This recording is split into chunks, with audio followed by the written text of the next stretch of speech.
How many pages have I written?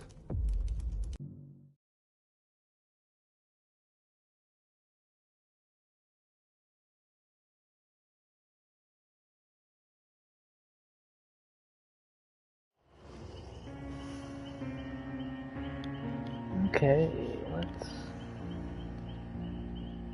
turn that down. Okay, just waiting on Chris to join and then we can start talking about it.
Hello.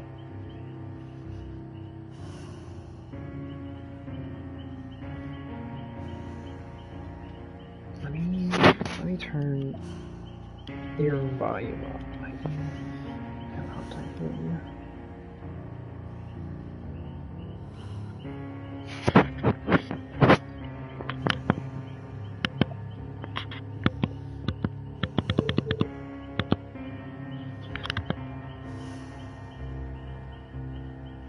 Okay, can you hear me?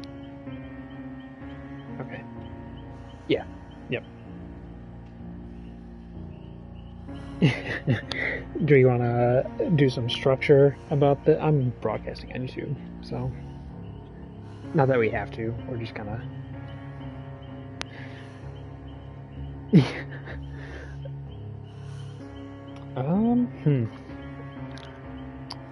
We never got to talk about our Game of the Year stuff. Okay.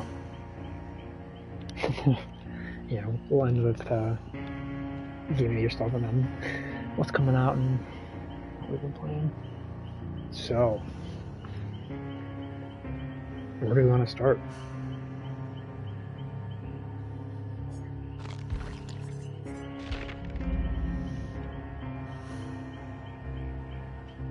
Okay.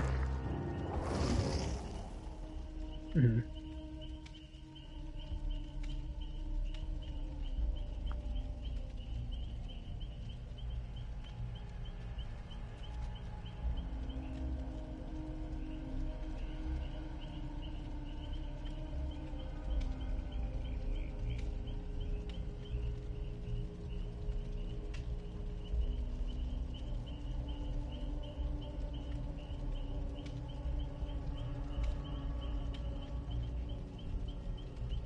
Mm.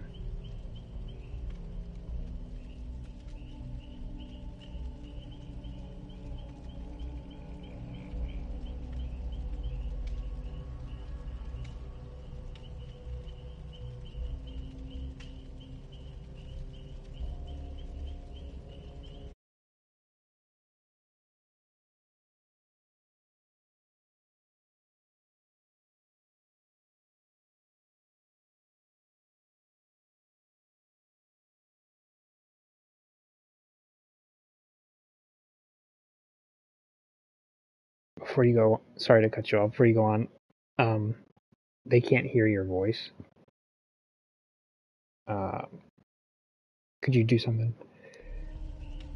I think if you hit the PlayStation button and then click the party voice chat thing there,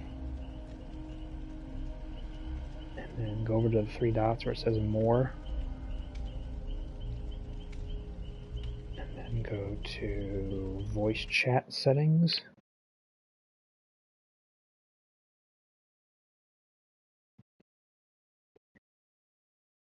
I think you have to have share your voice enabled. Okay.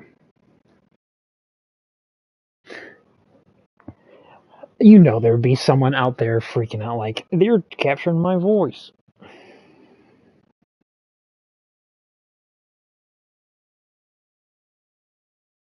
Okay.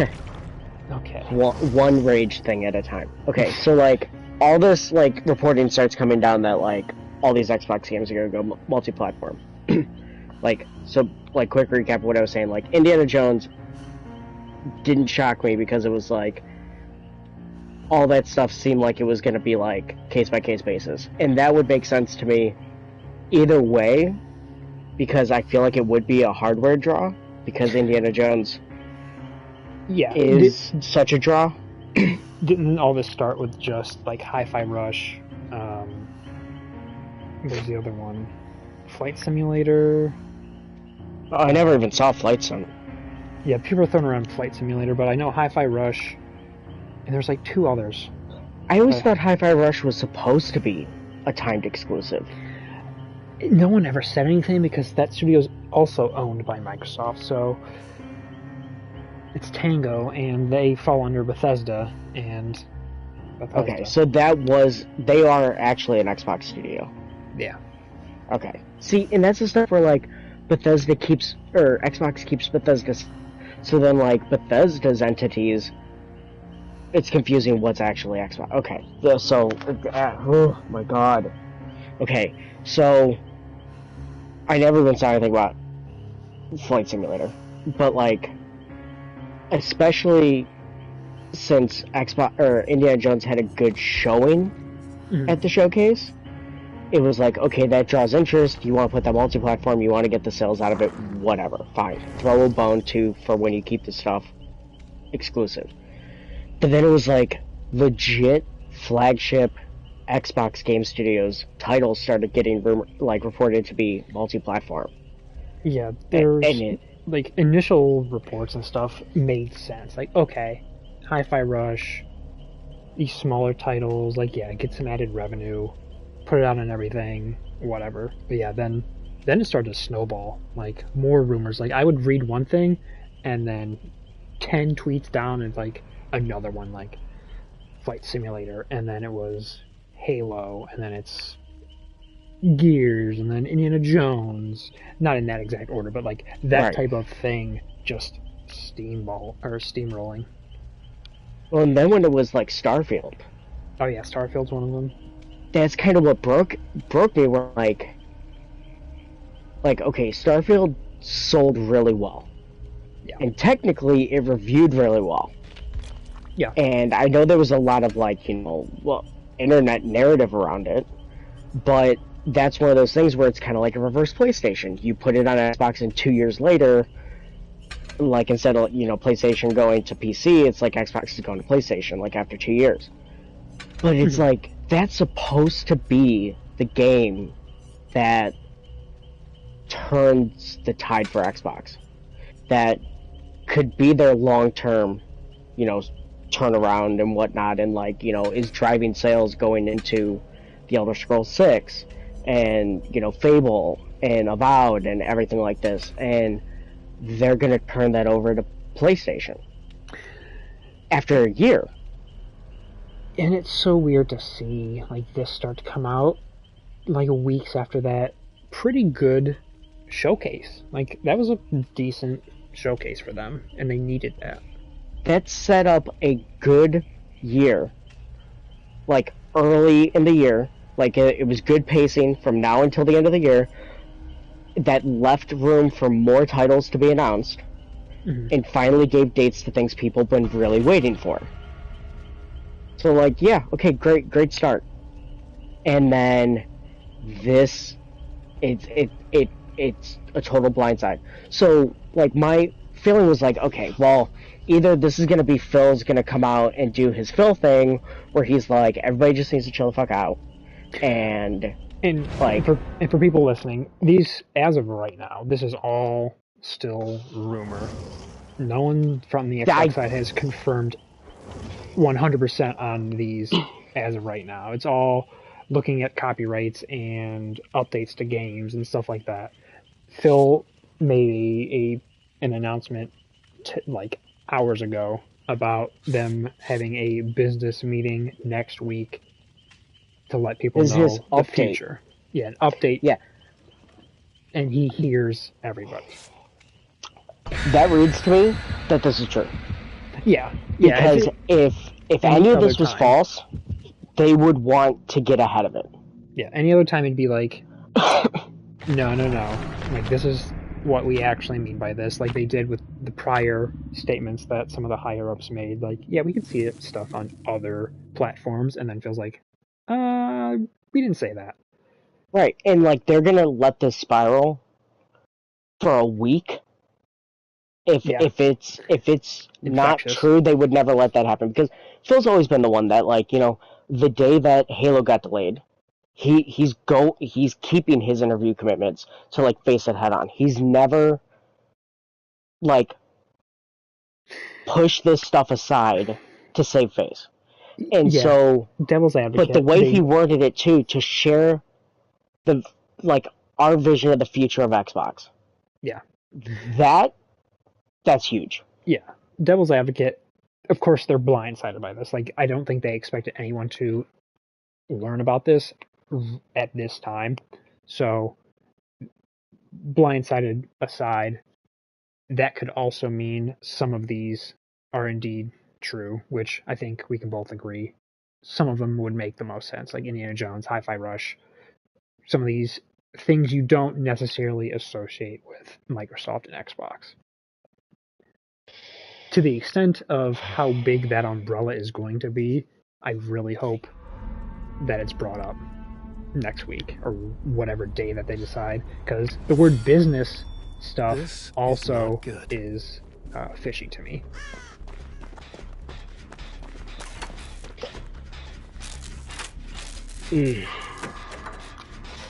So can we, like, wildly speculate now? Yeah, is that where you want to start? Yeah, I think Phil's gone. Oh, you think so? As of next week. Because this is not the vision he's pushed for a generation. If Phil's vision as a gamer, like, suit, like the liaison between the gamers and the suits who don't get gaming. Like, he was the one that had to convince Satya Nadella, or whatever the hell his name is, of why Microsoft should stay in gaming. Because he even said, like, they were going to be done after the Xbox One, or whatever it was. Yeah, Xbox One. Because it was a disaster. And he had to sell why they should stay. And his vision was powerful hardware with the best games and getting into more people's hands with, like, the cloud vision. Yeah. That's his vision. If they are giving up, essentially, on hardware, and by going multi-platform, they are. Because there's no reason to own an Xbox if they do this. Because you can just wait out on a PlayStation for these games to come over, or launch anyways on them on Game Pass, and then still have all the best games on the market, which are still held by PlayStation. So you don't need a Xbox. That's not the vision he's pushed. And why would he be the one to lead this new vision? Okay, before we before we go further than that, so you think Phil's out? Or I think he's out in his role. Do you think they move him to a different role? I could honestly see him, and I know, like, it's not like he's got a great portfolio to show for it, but it does take time to build. I could see him transition to, like, a Herman Hulst position. Do you think they would not only get rid of him, but his position, and just not have anyone fill that spot, and have them be more of a once in a while post, like move it more towards a Sony type thing, where there's not really a figurehead per se? Well, Phil was Jim Ryan, right? On paper, yeah, I guess. So, but when you think of a personality that you can interact with on Twitter, on community areas, he was active there. Mm-hmm. Jim Ryan's not. No, but I don't know. Sony's yeah, never really been that way. Yeah. That's what made Phil different. Mm-hmm. I don't think he's gone. Personally. Okay. But I don't have anything beyond that. I don't think they're going to get rid of him. I think he's brought too much goodwill overall to the Xbox brand. I think they want to utilize that. It doesn't sound like they give a fuck about that. Yeah, it's also Microsoft, so you're potentially right. Yeah, but I don't want to say that they're going to get rid of hardware overall. I think to some extent there will be some sort of hardware. So I think that whole business model aligns with the rumors of a handheld. Because they talked extensively when trying to argue the merger with Activision about the need for Xbox to capitalize on mobile. And I think that's part of their vision, is Xbox on the go, a Game Pass device that you can take with you. That's not a phone because, they fight Apple with that. Kind of like a Steam Deck. And Phil had been liking things about Xbox getting into handhelds last week. Yeah, I think the Steam Deck has shown that it's too viable to not have one of those, and especially if it's Xbox branded, people are going to want it. Between that and Switch, I mean, it's a market share that that exists for it that to be capitalized on. I mean, they're even saying PlayStation's working on theirs. Yeah, I'm just going to say that those rumors are also popping up. Why the fuck would you put out the Portal? Okay, I'm not even getting into that. But anyways, that's just a weird Sony thing.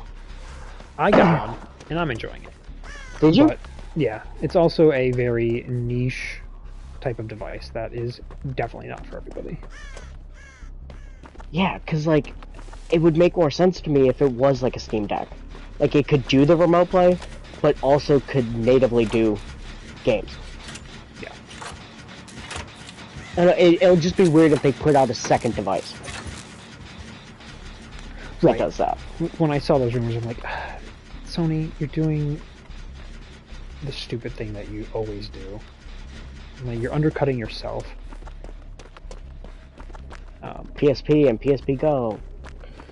I like the PSP Go, but again, the PSP Go was very niche, and if you didn't have any physical PSP games, then it was perfect, and I didn't. So it's yeah, I'll take it.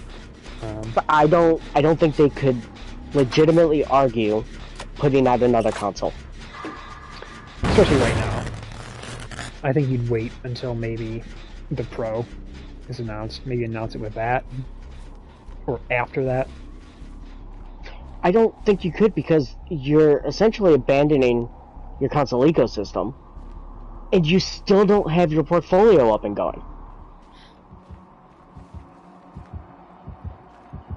So, they don't have an argument for why we need a Pro. They don't even have their games out.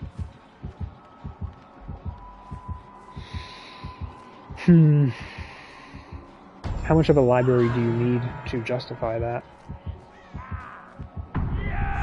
hits a fucking 90. Like, I mean, they need to show that quarter after quarter they can hit these big AAA games, which, you know, Hellblade is a step in that direction.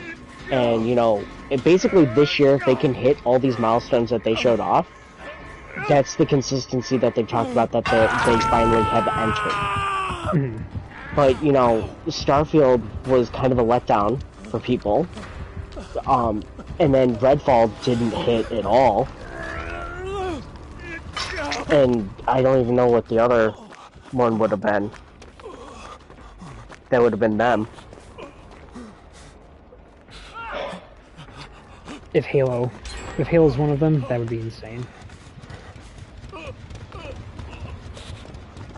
I think it has to be because do you think they finally rebuilt it to the point where people are really happy, but it's multiplayer. You need to expand that ecosystem. Do you think there's any Xbox brand that they wouldn't try to put on other devices?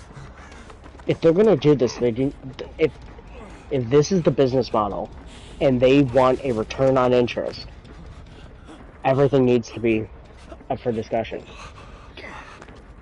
In that vein, do you feel like they would go the route of Game Pass, Xbox, and PC, and then a set amount of time after other locations? That would make the most sense. Depends on the game.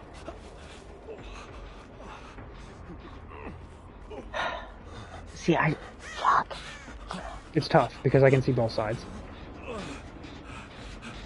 I think they fucked themselves with Activision with promising Call of Duty to PlayStation. Okay. Because I think that was gonna be the console driver. I think it would have sold Xboxes. But yeah. They forced the FTC forced them to promise for 10 years to PlayStation. And then that console driver's gone. And so while you are gaining that mobile aspect to owning Activision, the other big aspect of this, you don't have. Yeah. Because the reports last night were saying that Call of Duty is not going to come to Game Pass. And that was going to be your Game Pass driver. Yeah, it makes too much fucking money. Mm-hmm. So, that makes sense. Because people would switch over, and wherever they could get Call of Duty easiest, they would get it there. Because these people, like the people who are core Call of Duty gamers, have to have it every year. Yeah. Fuck. Yeah, there's a lot of craziness going on. And to wait that week, insane.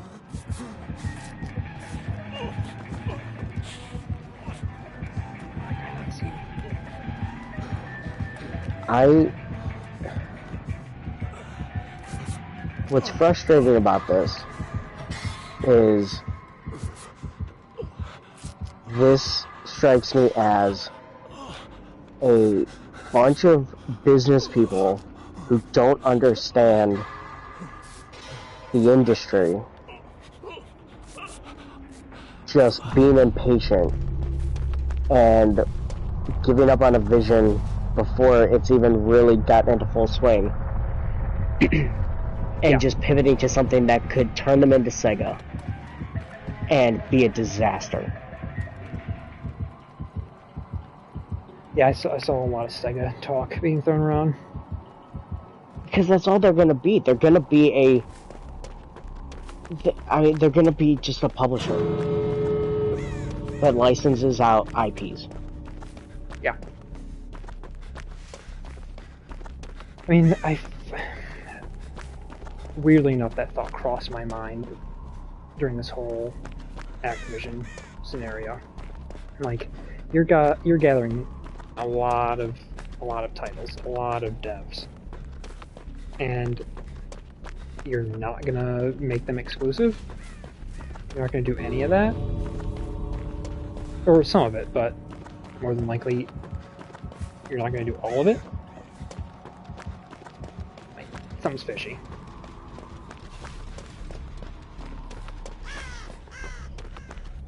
There also was just a huge, and I understand, but they got more pushback about exclusivity than any other of the companies has ever had. Mm-hmm. And I think forced them into a position where they couldn't drive that business model of, you know, outspending Sony out of existence. Because it was like, well, you can't have all these exclusives. Even though they would have lost these games to Sony. Oh, yeah. And it would have been no different. So, I don't know, maybe the regulators wanted them to do what Sony was doing and just pay more money for those contracts and just everybody, you know, contract third parties, but not own them. Which I don't, what's the fucking difference? Right.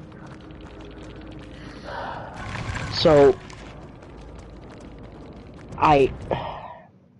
this is just frustrating and wild. Because, so my biggest fear, and I said this earlier, was this is bad as a Sony like fan and, you know, owner in the ecosystem, because we've seen what Sony is like when they're bad Sony. Yeah. And now we've got victorious, cocky Sony. Because if Xbox does this, Sony wins. The whole argument. And they don't have to worry about competition. Because they're going to get Xbox's games anyways. And they can do whatever the fuck they want. Yeah. I'm very 50-50 with that at this moment in time. Not knowing any greater details about Microsoft's true plans. But yes, I do agree that we could get back to the cocky Sony era and just watch like some really stupid dominoes start to fall and everyone would be like, what are you doing? Like, you literally don't have to do anything. And then on the other hand, again, not knowing anything other than Microsoft properties going everywhere, what kind of monetary deal they would have. Like, is Sony going to try to strong-arm their way into what they did with, like, Fortnite stuff, where they get a bigger cut than other companies? Does Microsoft strong-arm Sony in some way? That might be something that we never learn about, just being on this side of the fence. Well, unless people hack a studio again. Yeah. Microsoft gets hacked all the time, too. You know what's probably happening this week is there's probably people trying to get that info. Oh, yeah. Because these studios probably have some of that info of what's happening.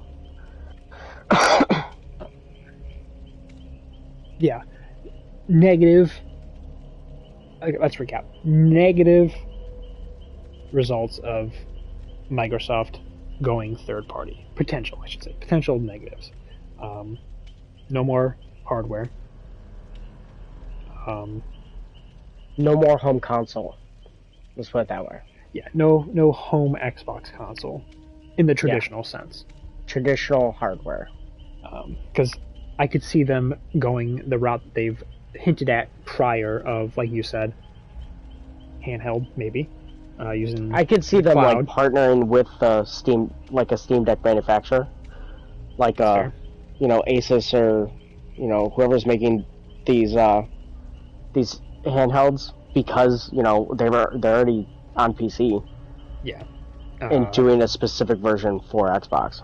TV integrations, a dongle that they've talked about many years ago. Didn't Phil have it on his bookshelf?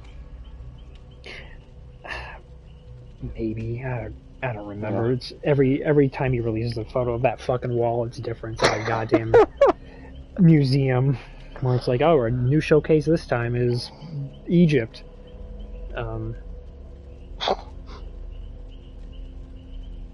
Well, they did get rid of their physical game division, right? Oh yeah. That. So well, that could have been a smoking gun about exiting the hardware space. Yeah. One of the reasons that I don't think they would completely get rid of hardware overall is I think there's too many. We're still in the era of physical media. I know we're fast approaching the opposite of that, but I think there's still discs and backwards compatibility and all that, where if they do a next-gen hardware on Xbox, I wonder if they would go the route that Sony did with the Slim 5, and where they allow you to have an attachment for media. Otherwise, the main SKU is digital only. I could see them having some kind of process for just converting your physical media to a digital purchase. Yeah, Microsoft is that bonkers to set that up. Yeah. I think they'd do that before they did a drive. That's fair.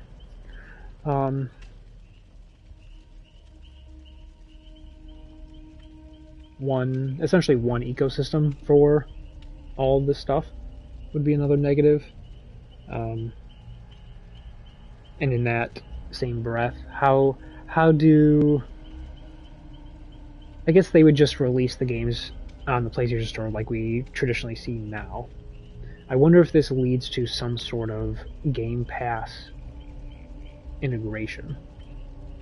Or like, maybe not integration, but an app that they release on the PlayStation.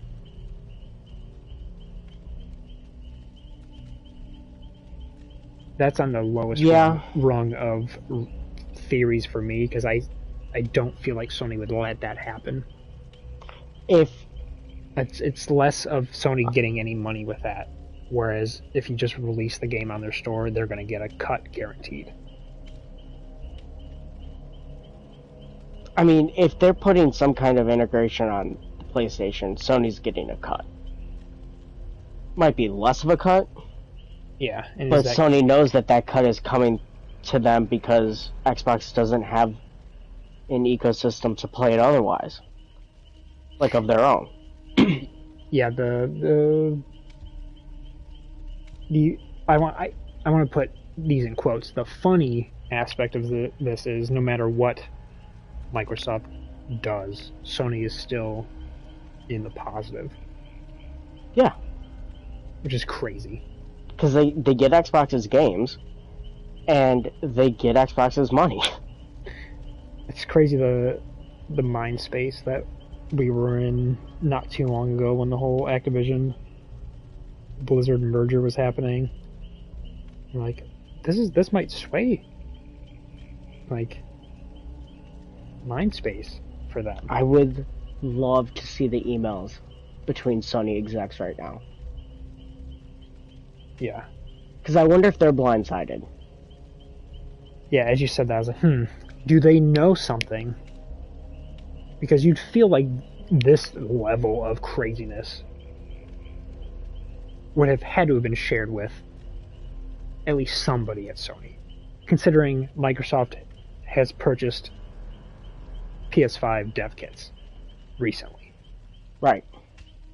Because I wonder if it was, maybe it was like a year-end review, and, Phil goes in, and they're doing, like, their division by division thing, and they say, we didn't hit where we want, we're pulling the plug on this. And, this is what we're doing. And if it was just, like, this got put on Xbox, and so nobody saw it coming. I feel like this was something that was going to happen long before we found out today. And that's like a no-brainer, like, duh, of course it was. But I feel like it was a lot a lot earlier than we all expect. There's no reason that some of those higher ups, I'm sorry, I don't know the name of who said what, but in those like statements to press about being on other platforms, I think this has been in the works for at least a year or more. I feel like this would have had to have been between the end of the FTC case and now. Think so? Because I think, well, I mean, shit, everything got leaked in the FTC case. Because Microsoft screwed up the documents. Yeah, the redaction. If all this technically would have been open for discovery and being pulled, and none of this was discussed.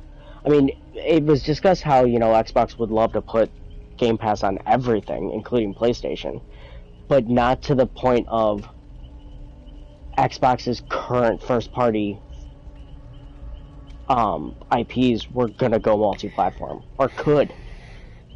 Because PlayStation would never let God of War on Xbox. No, Uncharted, God of War, Last of Us, no. I don't think they would ever be like, yeah, Xbox and PlayStation day and date. No. They wouldn't even fucking put Jack and Daxter on it.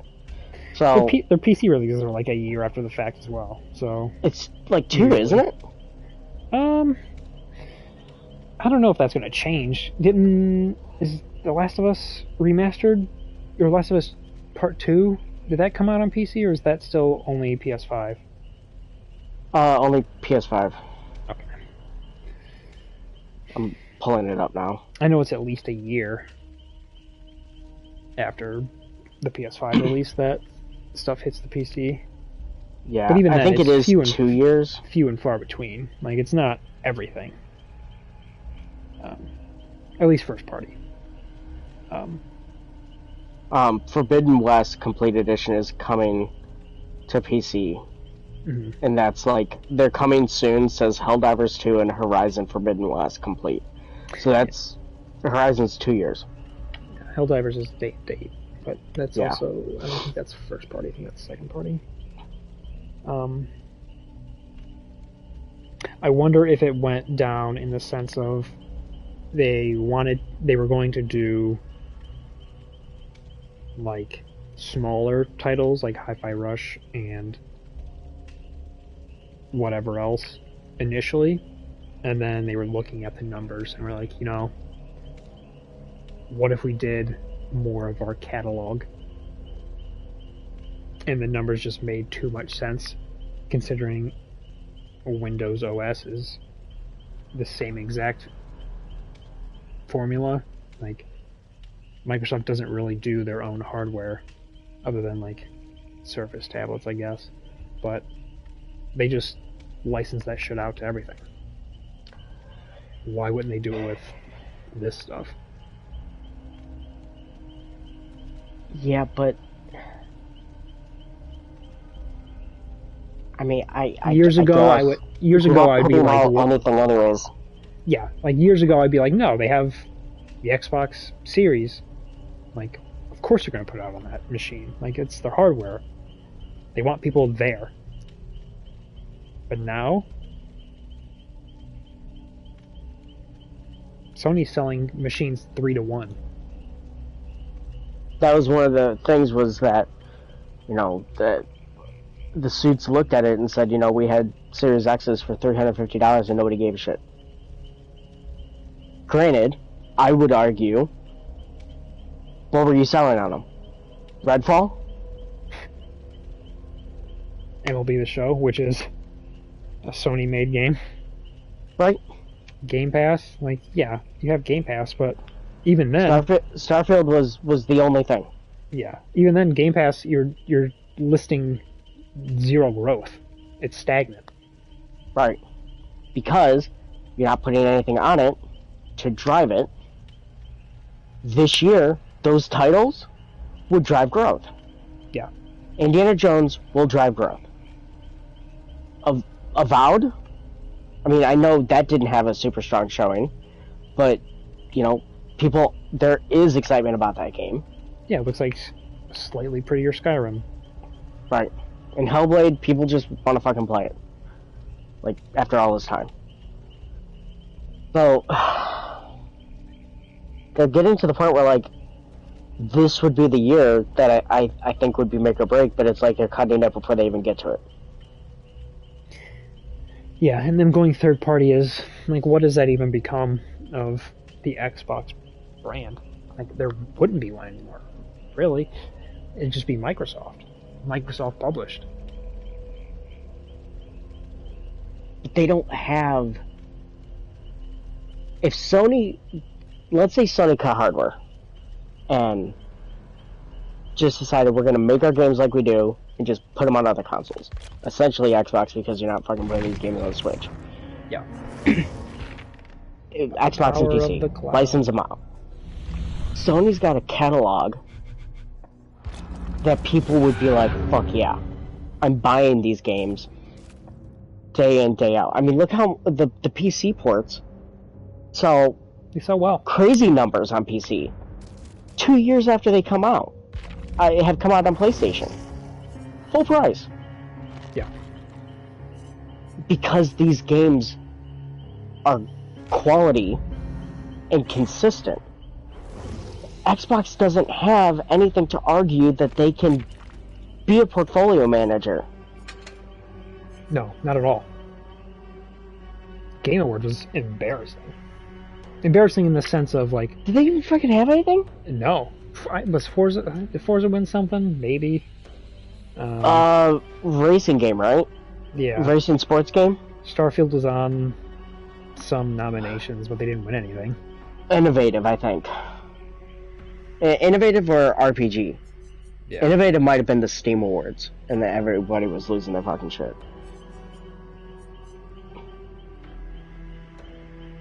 Yeah, they had nothing. They show that they revealed the fucking series on. They had nothing at. They haven't proven the ability to release anything whatsoever. Like, what are you guys doing over there? Like, no one can get upset about them really going this route that I can put my finger on. Like, other than the parasocial relationship that people have created with Xbox. Ignoring that, like, toxic behavior, this has been like writing on the wall, unfortunately.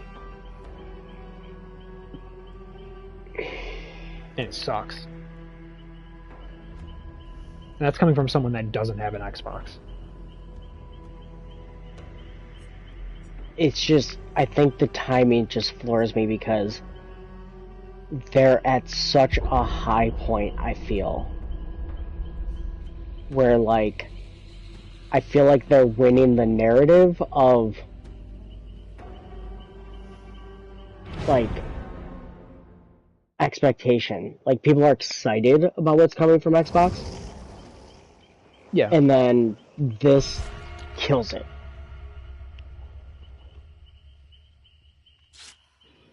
Yeah, they were at the bottom of the hill, about ready to sprint up. Or it seemed like that.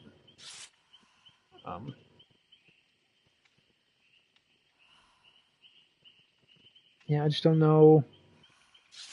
It's gonna be a long fucking week. Where their ecosystem goes from here. If it indeed becomes... If Microsoft does become, like, one of the major third-party publishers.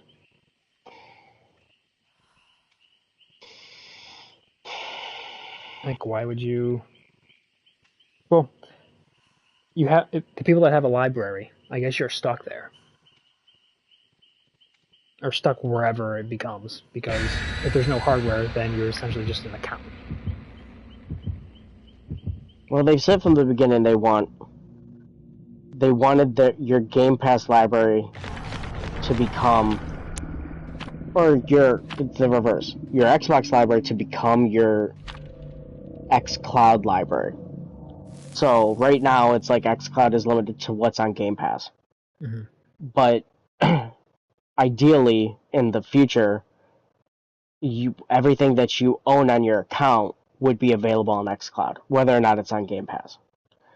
So merging your account into the cloud becomes your library that you take anywhere. Doesn't solve the physical problem. No. And But, you know, to quote Dimetric, we have a device for you. It's called the Xbox 360. That dude started building the coffin. Yeah. And then went to Zynga. And fucked shit up there.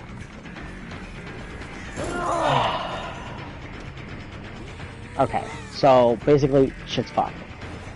Yeah.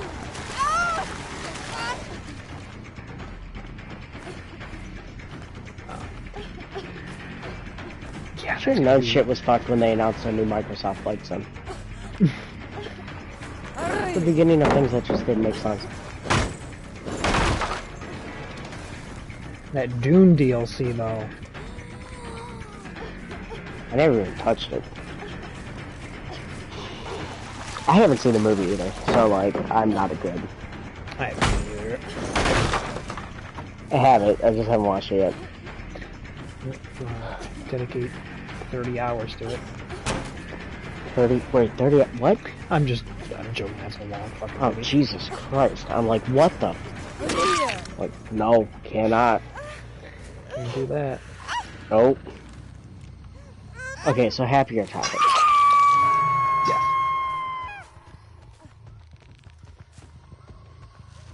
Do we have one? You talk about Game of the Year. Yeah.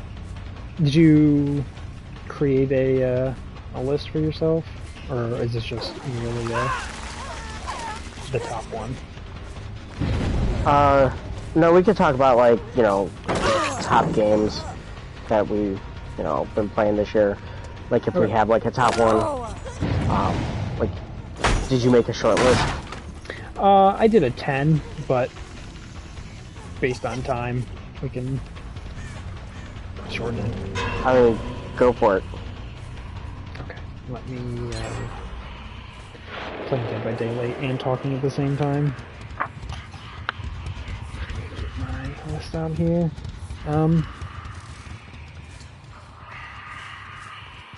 I do have a Nintendo one on here, so my number 10 is Tears of the Kingdom.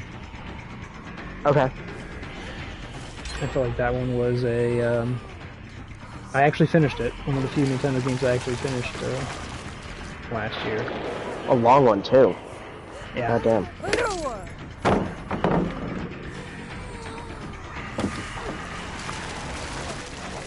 This motherfucker ducked. I don't know what you're doing. I don't know if you've heard of this one. It was Bramble the Mountain King. No. It was a really good downloadable game, kind of like a Nordic mythology type thing. Really, really good, really creepy. I dug it. Number 8, Dead Space Remake. Oh, okay. I never played the original. It was spooky. Can't do spooky. You played some spooky stuff though, right? Yeah, but I'm a little bitch about it. So, like, spooky that I've done is, like, Resident Evil 7. Okay. But my buddy and I both had, you know, gotten PSVR. And so we played it together. Like, he lives in Columbus. But we would party chat like this. And we would only play the game when we were both on. And we were essentially at the same spot. So it was like a weird way to, like, co-op the game. Yeah. Because both of us don't like spooky stuff. But we were like, our thought was, we're really happy that, like, a full-blown AAA game is coming to VR, and we want to support this because we want more AAA shit to come to VR. So, like, we're gonna suffer through this. Like, because we want this to happen more. And we made it through. Whew. That was no bueno. that was rough. And that game looked like shit. But it was scary as fuck. Yeah. So, that's probably... I mean, I played some of Village on PS5 before the VR thing came out. And that was not anywhere close to what I felt 7 was. Okay. But I don't seek any of it out. Like, I haven't even touched Alan Wake. That was real good. Humanity was my Oh yeah, you were saying you liked that one. was my number 7.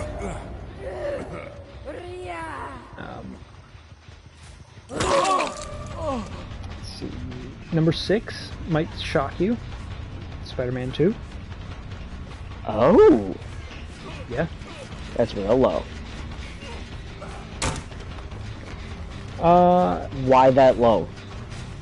So I put Spider-Man at 6 because as much as I really, really liked it, I don't think they did enough in my mind with the characters that they had to differentiate it from the first one. You had so little Venom in that, and that was super depressing. Did you finish it? No, Okay. I did not. I don't know how much I want to go into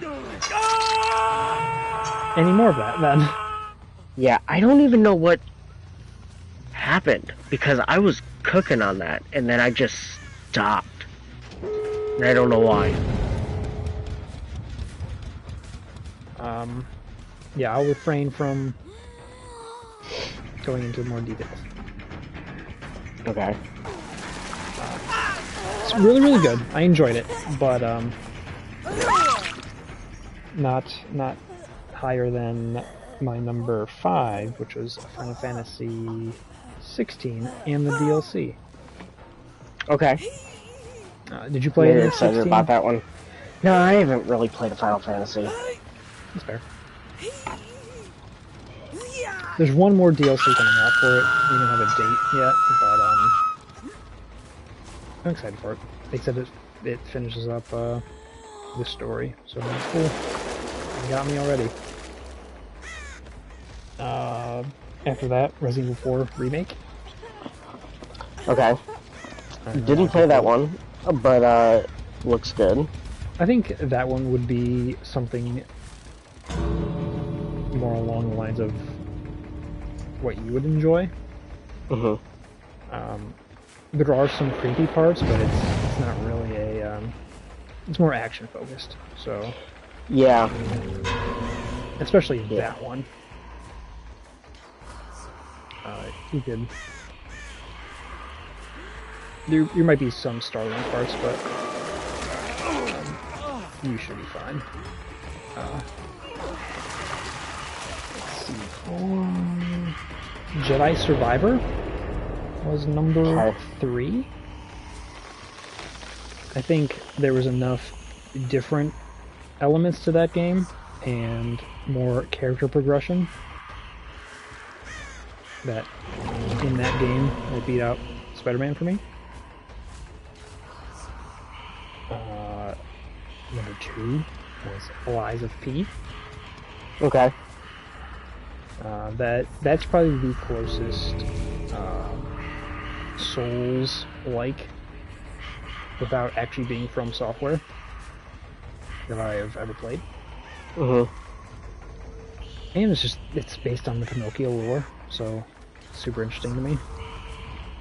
There's some DLC coming out for it, but they've been pretty tight-lipped on what it's about and when it's coming out, so who knows.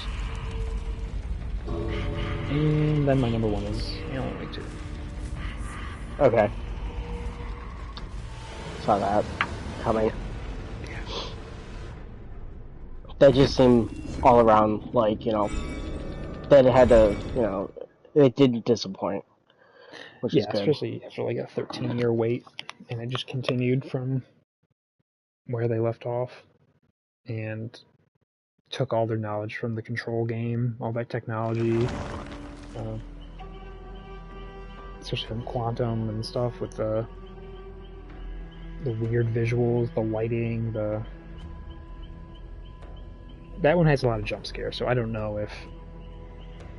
your take on that will be once you get to it, but there are a good number of them. So I played Alan Wake when it first came out on a 360. And because it sounded super cool. Because they kept comparing it to, like, you know, Stephen King type shit. Yeah. And I noped out after like 20 fucking minutes. I was like, nah, can't do this. And I was like, good job. You guys did exactly what you're striving to do, and I'm out. Never touched it again.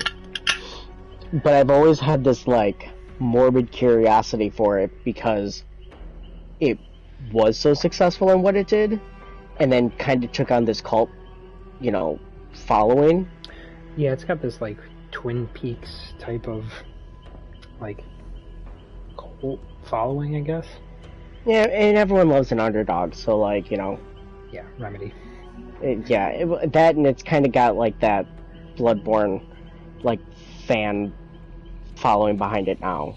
Yeah. Where it's just, like, for the longest time, all you ever heard was Alan Wake. Right. So, I heard of that. Yeah. Yeah, story was real good. Beautiful game. Also has DLC coming that will be here sometime.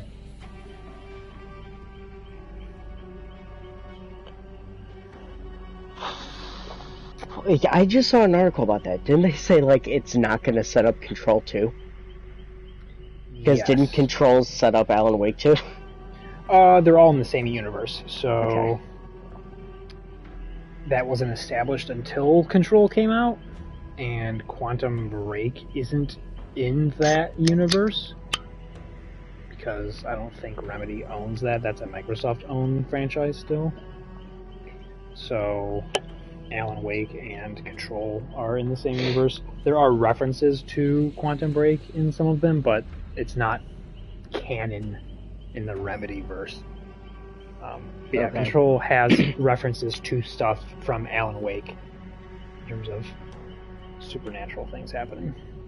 Did you finish Control? I never played it.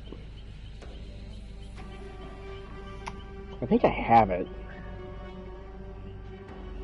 I think it was on Xbox. I think it was on both as, like, a free offering. Mm-hmm. And then maybe even, like, Epic Game Store had it. I say you give that one a try. That one's weird and quirky. Yeah. It's got some cool, like, MIB secret stuff.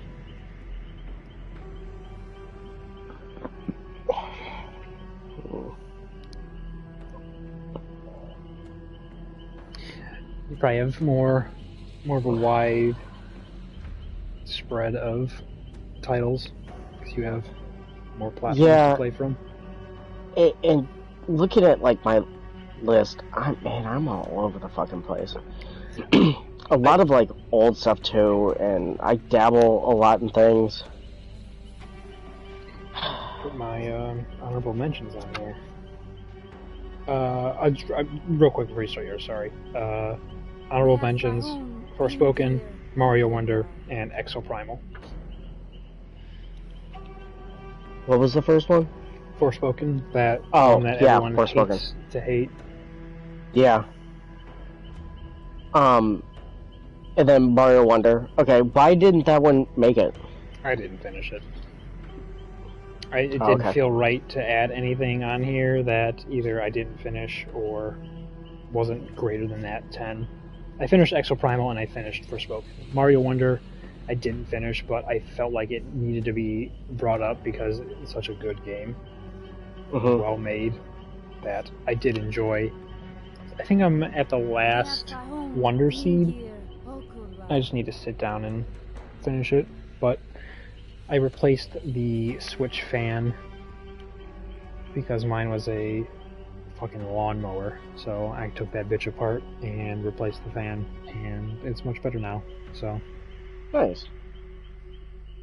especially with that Peach game coming out, I needed that thing in prime condition. It's in time for a new one. No. No. Well, new one in that I would get the next system. I would not buy another current Switch.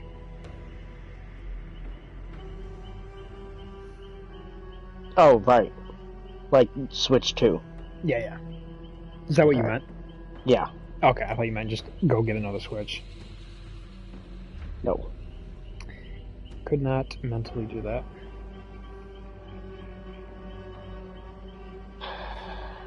Okay.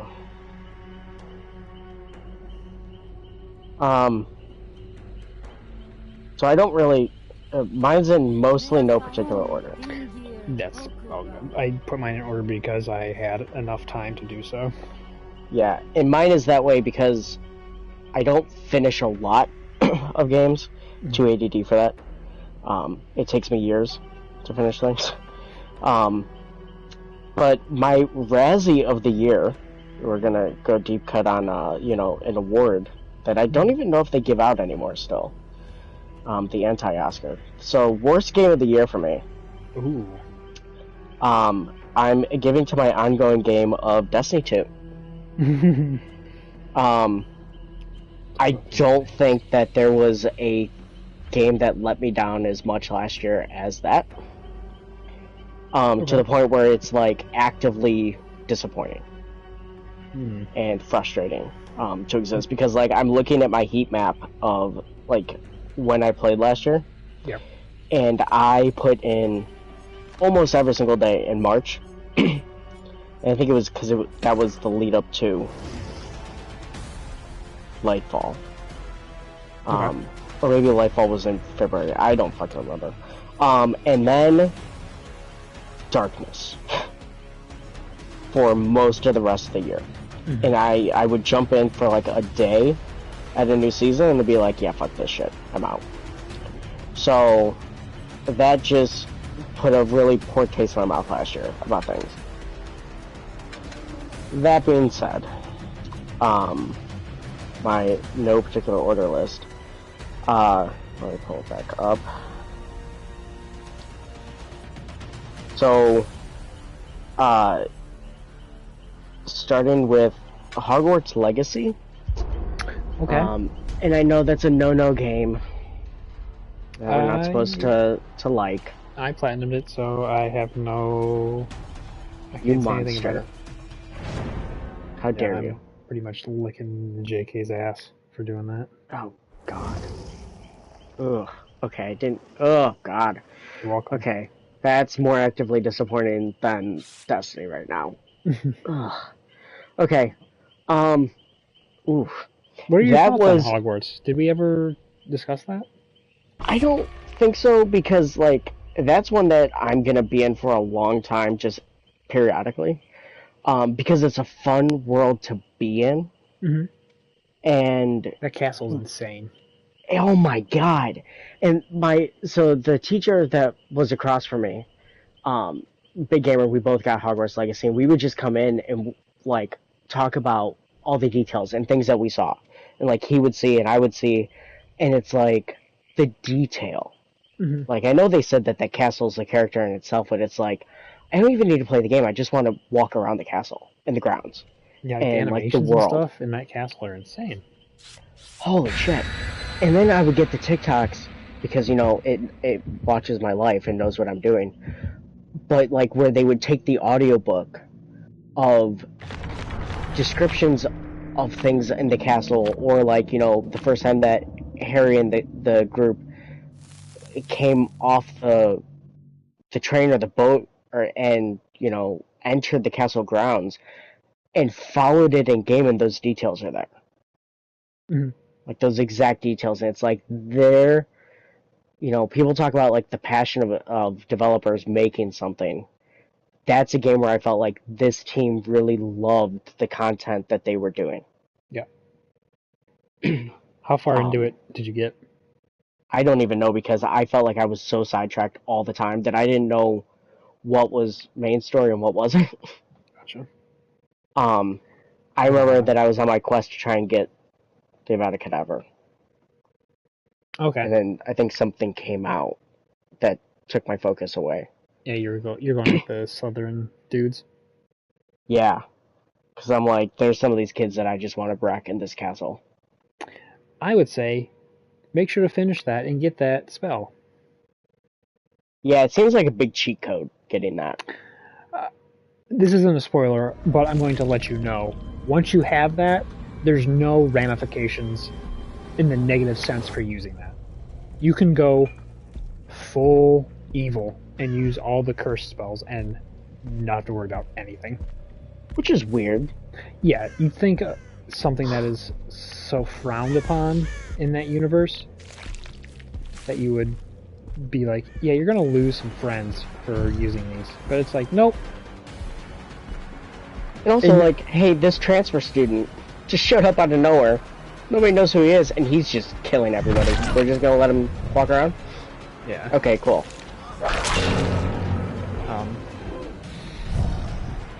And it's arguable that those spells are the most fun. It's weird, but that's not surprising. So,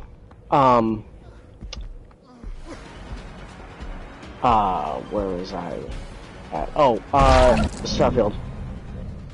okay. Oh boy, did I put some hours into that. Like, non-stop. I mean, I ended up probably new game 4 or 5. By the time I put it down and walked away. It's at 5? Yeah. Damn. Because it's spoilers. You kind of end up in this loop of doing the same thing, where the goal is to get to the like the center, where, and then when you get to the center, you have the choice of stay or do it again. Like, you know, do your existence, your timeline again, make new choices. You're in a new universe. You're, you know, different dimension. Right. Like, different timeline of the same existence. And you just keep doing it. And I got to the point where I was like, I'm just, like, racing through this, and I don't know that I'm getting anything more out of it. Like, I know that it's upgrading, like, all my stuff, but, you know, it's not really hard to get there at a certain point, because you're just powerful, and you can skip the main story. But I was like, I feel like I'm done at this point right now. Like, I probably had 150 to 180 hours in. Damn. Yeah. Is there a meaningful change in starting New Game Plus, like subsequent times? There can be. I mean, I didn't have anything super groundbreaking, but, like, you know, if you replay the story, I guess there's certain moments that, you know, the fact that you are somebody who's lived this comes into play, but I was not replaying that story, just because it's long. And, but, like, I mean, there's timelines where people would come back and all of their companions that you had are children in the watch. And it's like, you are kids, and you are not helpful to me. And then I think there's ones where, like, there's, you know, where those companions aren't there, and then things are just, like, shit's fine. But, you know, everything seemed pretty standard, and it was just like, I've done this before. And they're like, oh, I'm gonna have to grapple with that. It's like, okay, you do that. I'm gonna go do my thing now. So, but that was, I mean, I went really trying to get that game for a while, and then I was like, I just need to wait for, you know, content, and I'm gonna wait for the DLC, and but I did like it. I mean, I don't know that I can say I'm disappointed in it, because I also know that, like, Skyrim was something that, like, I was in for 12 years. And this game hasn't even been out a year. Yeah. So, I feel like I haven't even begun to explore what it is. And there's magical moments in that game. Like, my favorite thing about that game was exploring our actual solar system. And being like, oh, I can go to the Mars landing site from Apollo 11. And, yeah, I mean, it's not like it's exciting, but it's like, that's really cool. And, like, it was really cool to land there and see that stuff. And, like, okay, yeah, that adds, like, a weight to this, that, like, you know, a connection. And I'm like, that's the stuff that I wanted to see. And then I'm like, I just want to know what the fuck happened. That we're not there. So, I did like it. Still love Todd. I know. Can't wait to not play that game on PlayStation. You're not even gonna dabble in it? No. I know, it's not your type of game. It's... Nothing about that game looks interesting to me, especially having seen the stuff currently with it. I don't know what they could do to get me to play that game. Other than put it on a new engine. So scrap it and remake it? Yes. Yeah. Pretty much. Diablo 4 was cool for a while, but I didn't get far enough into that game to really have an opinion. Mm-hmm. And I'm not super upbeat about it. I did not make it very far into Tears of the Kingdom, so I don't have an opinion. Okay. Other than, like, just from the opening, I don't understand how they got the game on Switch. Yeah. It's very true. And I don't think I'll ever understand how they got the game on Switch. I really enjoy Mario Wonder. Yeah. But it's just another Mario game, and I don't mean that in a bad way. That's a good thing. And I think their consistency is unbelievable, that they can still make these games fun and fresh after so long. But it's not like Super Mario Odyssey where I could not put it down until I beat it. Okay. And that was like, I remember getting the Switch on Black Friday, and it had already been out for a little while, and I came with Mario Odyssey, and I got it Thanksgiving night. I didn't stop playing until like Monday. So, but this was not that.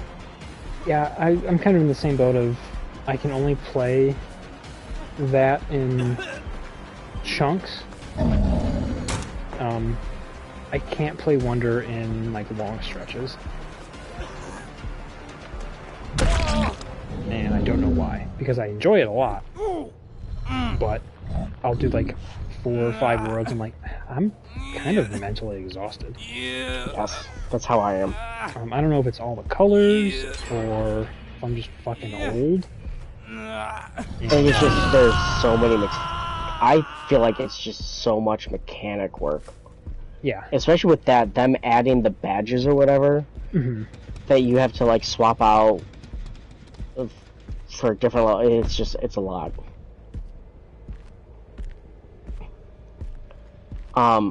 My runner-up, so like my top 2 I'll place.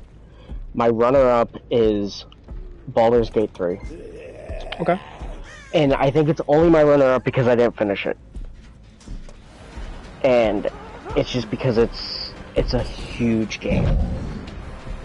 But I love it. I love everything about it. It's hard as fuck. like that is a brutally unforgiving game. If you don't play it right. It's like a strategy game almost, right? Yeah, it's D&D. And so, like, you know, dice roll and stuff. I'm seeing. Yeah, and like, you know, needing to rest, and you've got spell slots, and you know, balancing it, and you can get yourself into binds quickly if you're not paying attention to that kind of stuff. But like, even the side stuff, like, you know, everything about that game is so well written and so impactful, and the choices that you make, it's like there's so many choices that can be made that like it's stressful for me, but like this game feels like what BioWare should be.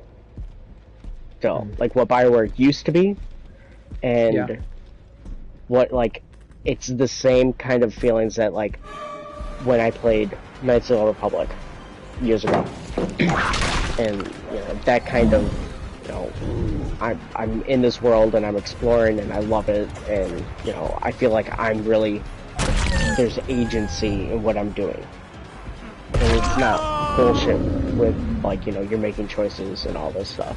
Yeah. And it's, you know, I had been in a D&D campaign a year or two ago, and basically I was like taking that character, and that's who I made in this game, and play him out, and that's cool because I was able to like take my player sheet and just put it in, and you know, role play it that way. So that's a game that I feel like I'll be doing it for a long time. Before I finish it, but I can't see myself not enjoying it. So, but my game of the year is actually Jedi Survivor. Oh, okay. And it's one of the few games that I actually finished last year. And if I finish a game, that's a testament to the game.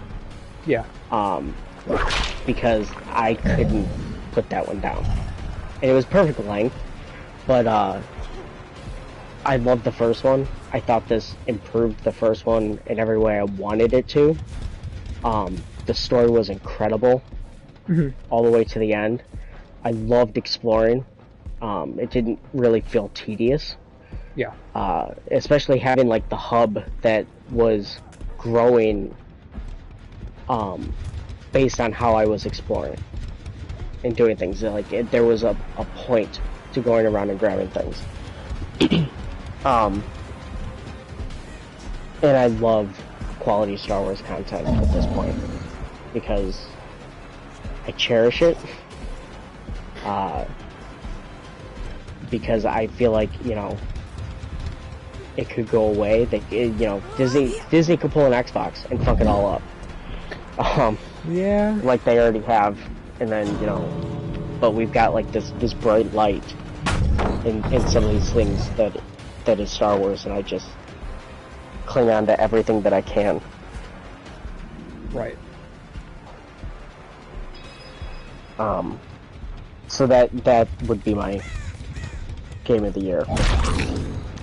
But I feel like I spent a lot of time playing things that weren't from this year. I mean, honorable mention for me that wasn't a 2023 game, but like a gaming moment of the year for me was Fortnite OG.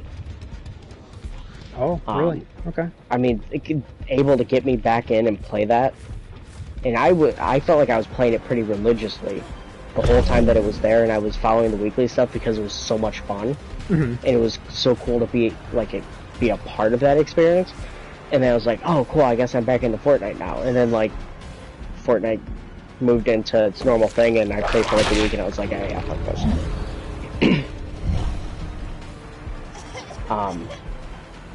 And then the other thing for me was finishing Red Dead.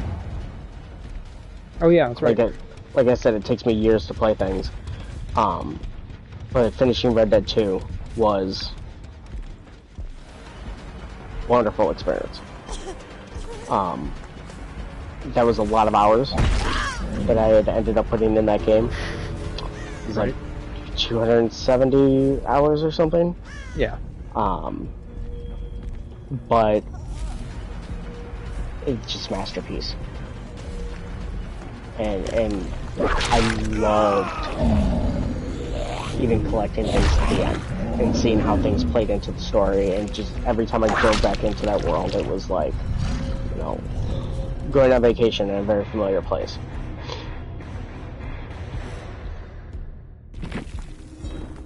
You never played the game?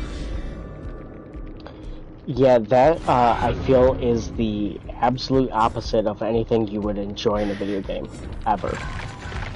That's fair. I'm glad we've come to the same consensus. Yeah. Other than that, it's a whole bunch of things that I would dabble into for a little bit and then move on, because I'm way too ADD.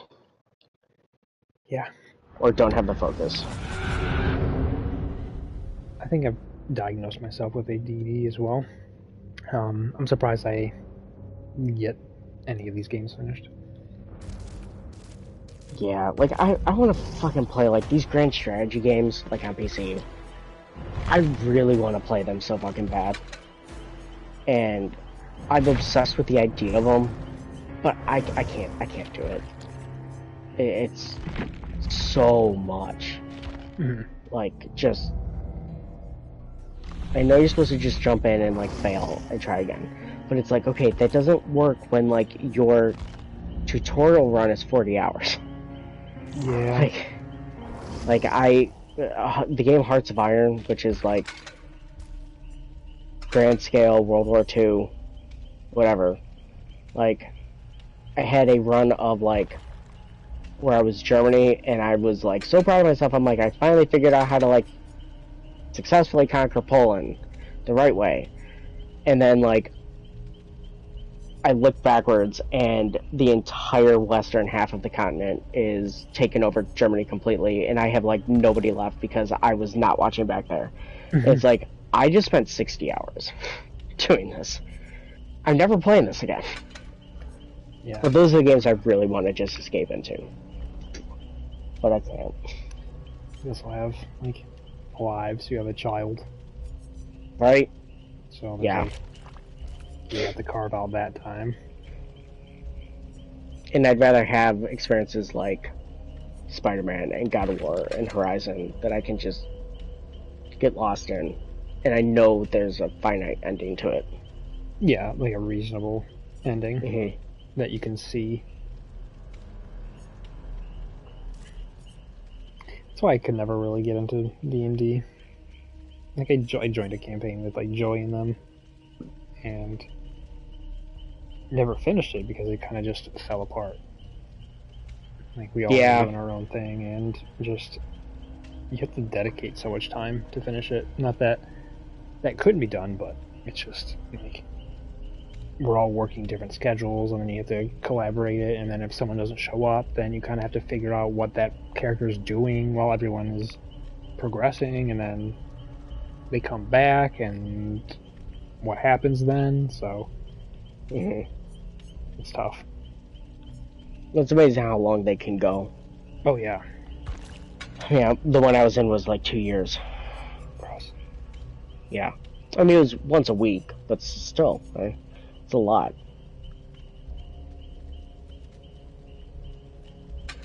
So, I mean, I feel like lately, though, like, I haven't been playing games. I've been building out, like, my movie library and watching movies and doing stuff like that, because it's easier to just get through something like that.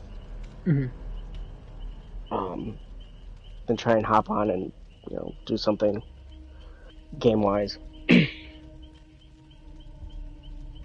So, I want to watch that Grounded 2, but it's gonna stress me the fuck out. Oh, wait, is that the documentary about Last of Us? Yeah, Last of Us 2. Oh. Yeah, it's like 2 hours long. Yeah, I don't... Like, I really want to. Because it's gonna cover the backlash, isn't it? Oh, yeah. Yep, the backlash, the leak, all of that. Laura Bailey fucking cries in it. I'm like, oh, I don't know if my heart can take seeing all of them like that. Okay, so if we're gonna do this, like go down this road real quick, seeing like announcements and everything about like, you know, they're moving forward with, you know, certain casting and, you know, production's gonna start up on season 2 of The Last of Us. That machine is already starting to crank up. Mm-hmm. And I have zero patience for it. I had no patience for it when it happened. But, like, I feel like it's going to be worse. I think if they were ever prepared, that they are for this.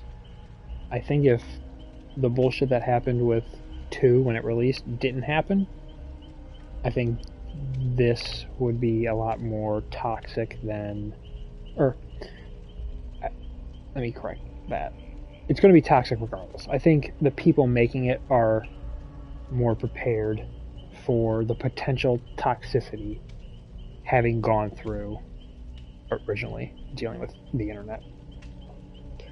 But there seems to be a sect of people that seem to think that they're going to change the outcome That for the show.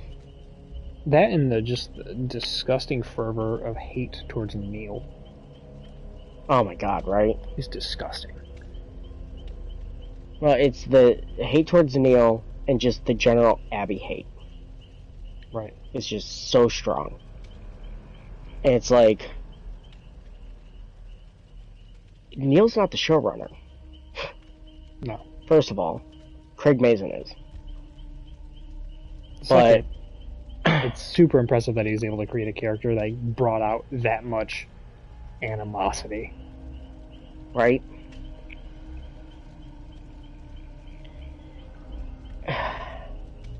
And I think it's going to be rough too because it's going to be more than one season. Yeah. For the second game. I just saw something that they're reporting 7 episodes for season 2. Okay. Which makes sense. Yeah. But I'm more like, interested in how they're going to break that down. I feel like they'll break it down the same way. Season 2 will be Ellie's perspective, and then season 3 will go to Abby. I wonder if they would jump back and forth. You almost have to. Mm-hmm. In my mind, you would have to jump back and forth, or else you're going to get like you said, a sect of people that are like, oh, this season's Abby, I'm not going to fucking watch it. Or, this season's Ellie, okay, I'm going to watch this, and then I'm done with the series.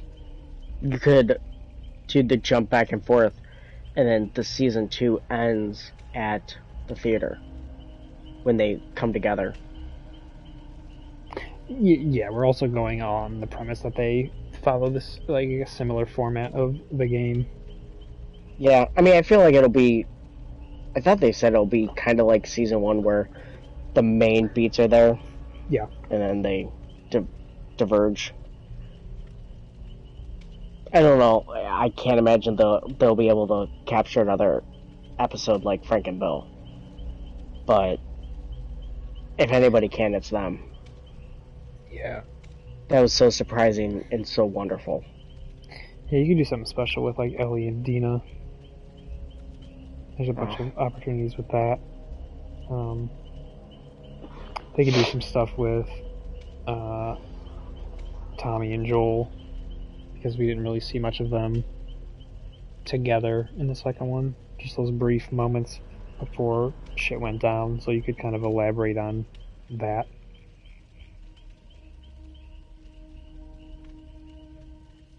I'd like to say I hope we get more flashbacks with Joel and Ellie, but Yeah. I don't think so. I mean, if they really want to fucking rip my heart out, they will. I'm not ready for the museum. Yeah. Yeah, I've been just plugging away at trophies because I have a sickness. I'd like to get back into more anime, but again, trophies are ruining my life. Never really gotten into anime. If you want a really good watch, I just watched the documentary Goodnight Oppie. It's on Amazon, I think. But it's the documentary about the Opportunity Lander on Mars. Okay.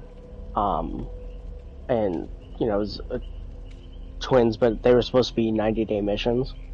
But it's, you know, their whole mission and lifespan, and but told like through the team that, you know, built and ran them for the duration of it.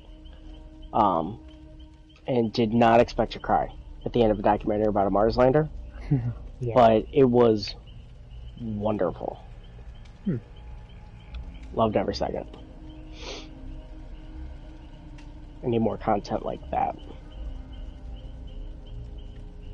Feel good stuff that doesn't make me feel depressed about humanity. There's a lot of that lately. Well, anything coming out in the near future that you're looking forward to? Other than whatever this Microsoft meeting is? I used looking forward to in the broadest of sense. I mean, The Elder Scrolls 6? Nah, I mean, I'm getting Helldivers this really? week, so... Are you? Yeah. I enjoyed the first one, and I'm a third-person shooter cuck, so... I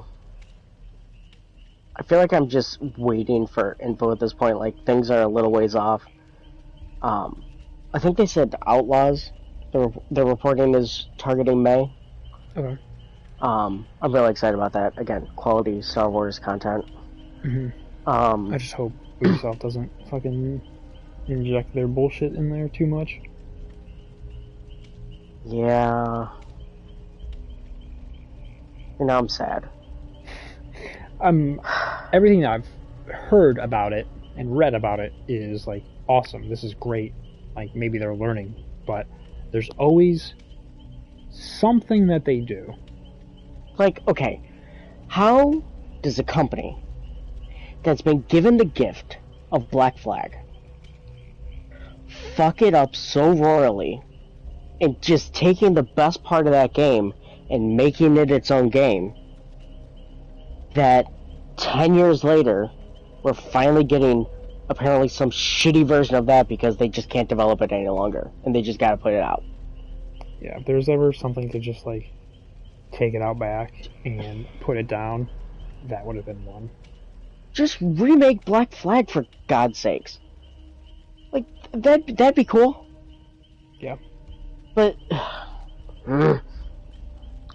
so anyways, yeah, I mean they fumbled that, they can fumble fucking anything. I mean, Avowed seems cool, I guess. Indiana Jones is gonna be fun. But that's late in the year, I think. So my two biggest question marks for the year that I am looking forward to and also just want to be done with is the new Microsoft Flight Simulator. Okay. Because that's like my, you know, curse passion, I guess. I don't know. It sounds really cool. Like, basically the shortcomings that they had in the original game, they just decided, like, we need a new game to be able to fix this stuff, and it's like, okay, cool. But to see how Destiny crashes and burns into the finish line and gets put out of its misery after 10 excruciating years, we'll finally be rid of it. So it's going... Do we know anything about Destiny and its end? Have they Probably said gonna that, suck. Have they said that there is a definite, like, final content drop for it, or no, are you just assuming? Because they can't do anything right. So what they've been able to say, well, they can fucking say whatever they want to say. What they've said is that the final shape will come out in June, which it was supposed to come out this month, but got pushed into June. So that'll drop. Normally, the way Destiny drops happen is there's a big expansion at the beginning of that content year, and then the seasons kind of epilogue out of it and prologue into the new year. They're the connection points. But the final shape will be a wholly complete and satisfying finale to the saga. Which they had to say because Lightfall was the opposite of that. And after that, the year coming out of it will be, instead of 4 seasons, it'll be 3 larger seasons that are called episodes, that are each an epilogue focusing on a different aspect of the story and the impact of the events of the final shape on the world of Destiny. And kind of less live service, like where it's, week after week after week leading to, the next thing, and then boom, boom, boom, and then big build up because they're done. That they're moving to the episode format. They've said nothing about what that means afterwards. It just sounds stressful. Well, everything they do is stressful because they don't know how to fucking keep doing what works in a sustainable manner. I've always said I get there's probably way more people working on Fortnite, but Fortnite makes it work. They're essentially running 4 simultaneous games right now in Fortnite, and putting out content for all of it. And Destiny fucking trips over their own feet every other year. I would imagine that they will go into I don't know what they call it when a live service game just goes into holding. Somebody had a word for it, where it's just this is the game as is now, and it's like a perpetual state. Just maintenance mode. Maintenance mode. I imagine it'll go maintenance mode. They've said it won't, but I don't know that anybody gives a shit, because it sounds like they've lost their creators. They put their content creators in a bind where they're adding a full season worth of time to the current season for the delay, where there's no content coming out. So the content creators have nothing that they can make. Nobody's been interested in Destiny since Lightfall came out a year ago. And they've said that their engagement has rock bottomed. And they're all just sticking it out to see how this ends. But there's no long-term plan. And they're not going to shift to the new IP because the people that play Destiny aren't the target audience for Marathon. Interesting. So, I don't know. They're a company that, there's no goodwill left. The layoffs and how everything was handled did not help anything. And it just seems like literally,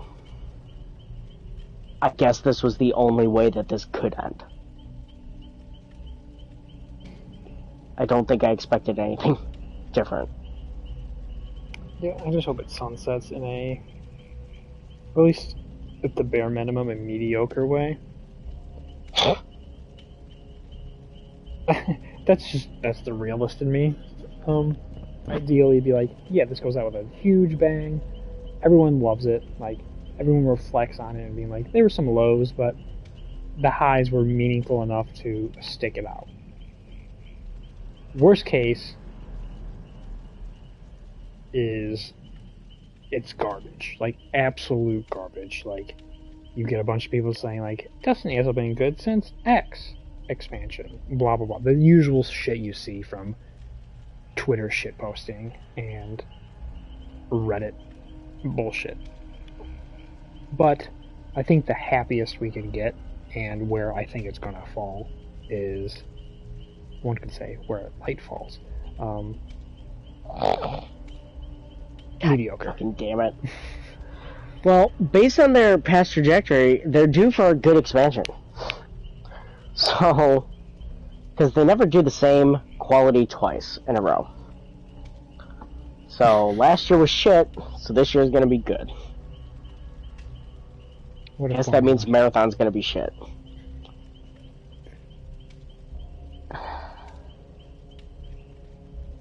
It was just... I hope, like, Jason Schreier does a case study.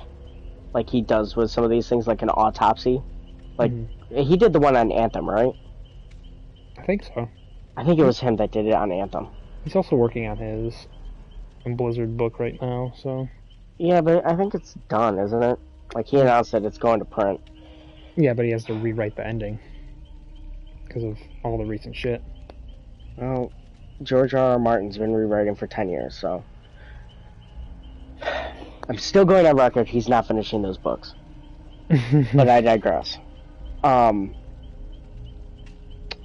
hope, like, Jason does an autopsy on what the fuck Bungie was during all of this, and how they allowed any of this to happen year after year. Where, like, Cloud9 for the whole community after Witch Queen, because it was so fucking good, like, to the point where, like, the, Joe Blackburn, or I think it is the game director, like, posted a video of him updating his Twitter bio that said, like, you know, project or game director for Witch Queen, and then, like, him editing it and, like, saying /Lightfall and saying, like, we ride again, and everyone's like, fuck yeah.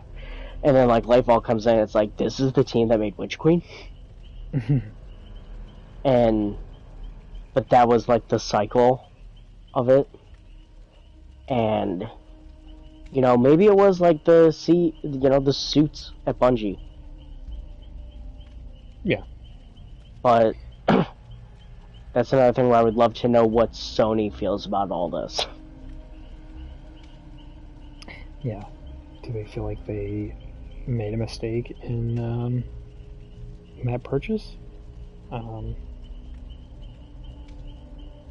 Post Factions 2 cancellation? Do they feel like maybe that purchase was warranted because it prevented them from sullying the Naughty Dog name? But again, that was canceled at a time shortly before all that Bungie hullabaloo. I would imagine that was probably the smart thing. Yeah. It's so hard to make a viable live service game, especially from a team that is mainly a single player. Right. Like, if you bought Bungie to make Factions, I could understand that, because it's a team that understands what it takes to make a live service game. Mm-hmm. But to have Naughty Dog make it, like, yeah, because you don't want it to come out and then everyone be like, this is dog shit. Yeah, well, you have to prepare for multiple groups of people to interact with it. You'll get a group that will play it and be fine with it. You'll get a group of people that play it and it takes them whatever length of the battle pass it takes to get that content, and they'll be satisfied or unsatisfied, whatever. And then you get the people that power through it in like a week and then are the loudest and complain about it. So I don't know if I don't know if Naughty Dog is prepared for that type of feedback. But yeah, we call those people terrible people. Yeah. Like you said, if they bought Bungie in the hopes that they could help with Factions, then maybe it would have gone somewhere, but at least from what we've learned, that didn't happen. Well, it seems like they brought Bungie to come in and kind of guide their live service push, because remember, like, PlayStation was going to go, like, mainly live service, like, we're going to have this huge live service push. Yeah, and then Bungie came in. Push.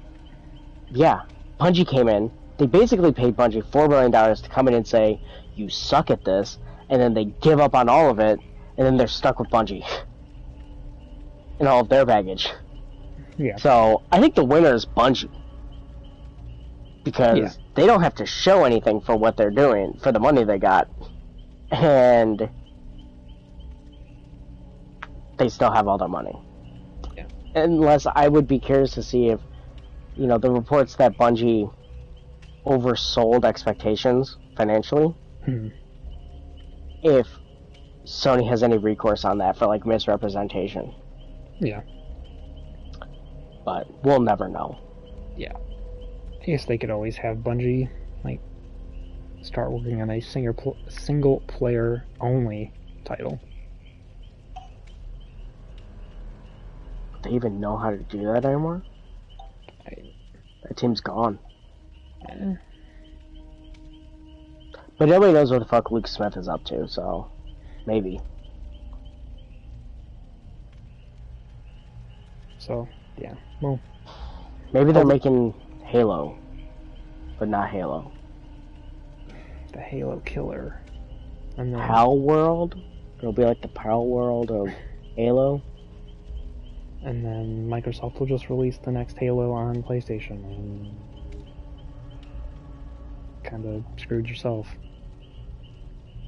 Halo Infinite 2. Halo on PlayStation would be fucking insane.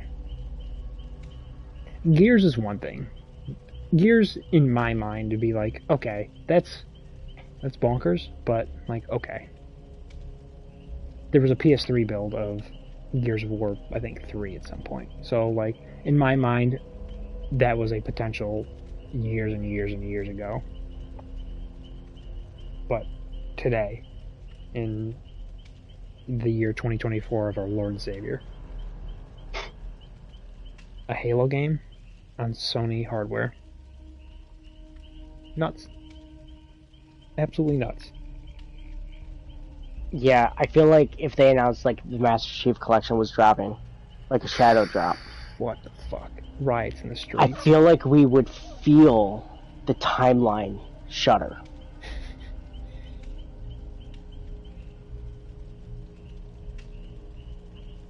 Because if they're gonna do it, that's how they would do it. To get, you know, people like, here's Master Chief, and then drop Infinite, or it's just gonna be Infinite's multiplayer that comes over.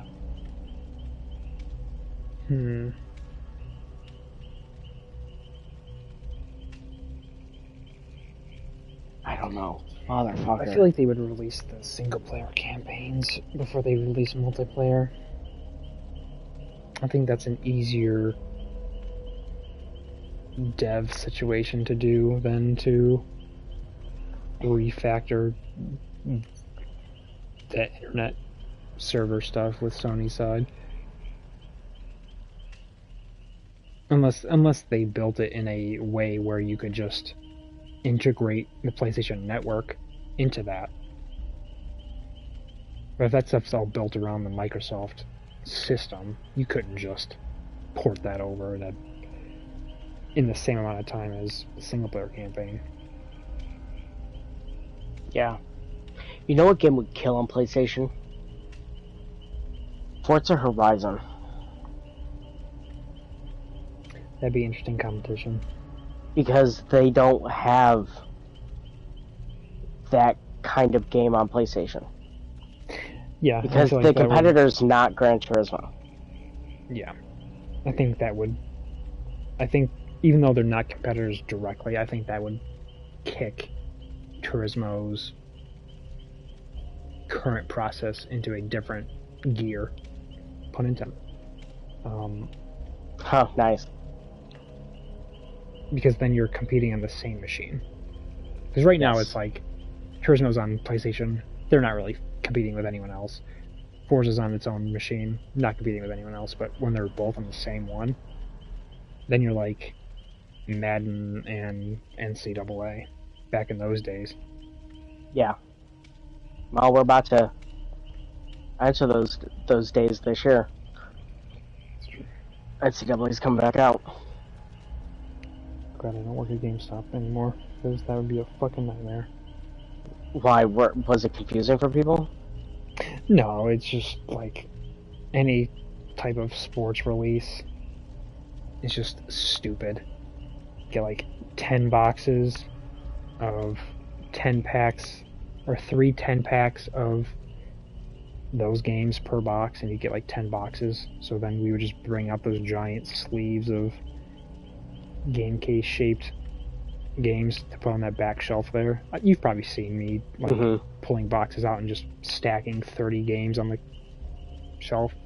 Yeah. Yeah, the back room was just filled with like NBA 2K and then FIFA and Madden every time they came out. It's like, oh, this is fucking disgusting. And they'd sell like gangbusters too. Well, it progressively got worse every year it came out, but we were still selling like shit tons of them. Well, especially like NCAA. Like, those fans are ravenous. And I pity anybody who works in that kind of industry right now when it comes back out, because it's been 10 years. Mm-hmm. That's going to be disgusting. Right. I remember, Madden, like, they used to call it, like, Madden Holiday, and it really felt like that, because it was, like, an event every year that, like, Madden's out. And now it's a shit game. I have high hopes for Helldivers this week. It looks good. It looks cool. I don't know if I'll jump in, but it does look super neat. The game that I've actually been playing this week, Sims 4. Interesting. But with all the DLC. That is an overwhelming experience like none other. It's too much DLC. They overdid it. They need to never do that again. Or I just never need to play it with all the DLC. Yeah, it's hard when it's all there, and I'd assume that some packs added new features, and you need to have that pack to access those features or something. Yeah, I never thought about how much it would change gameplay. Like, I assume it would be mostly content, like, you know, buying stuff, building stuff. No, it's a lot of fucking gameplay mechanics, and it's overwhelming. Do they do the thing where it's like, they add a tutorial for each new thing in there, so half the time you're just hitting X to read through text? Yeah, but you can turn them off. Oh, okay. So I turn them off, which it also is kind of a negative, because then you don't have that tutorial to, like, know that you're supposed to be doing something. Yeah, you just or like that something's an option. But it's like there's just too much going on. So that game can, like, just quietly die and bring out the 5th one and start all over from scratch. You gonna buy the battle pass for Sims 5? Oof. It actually kind of hurt to hear. They did say it'll be free to play, so they gotta monetize it somehow. Yeah. Want to pay to revive your sim?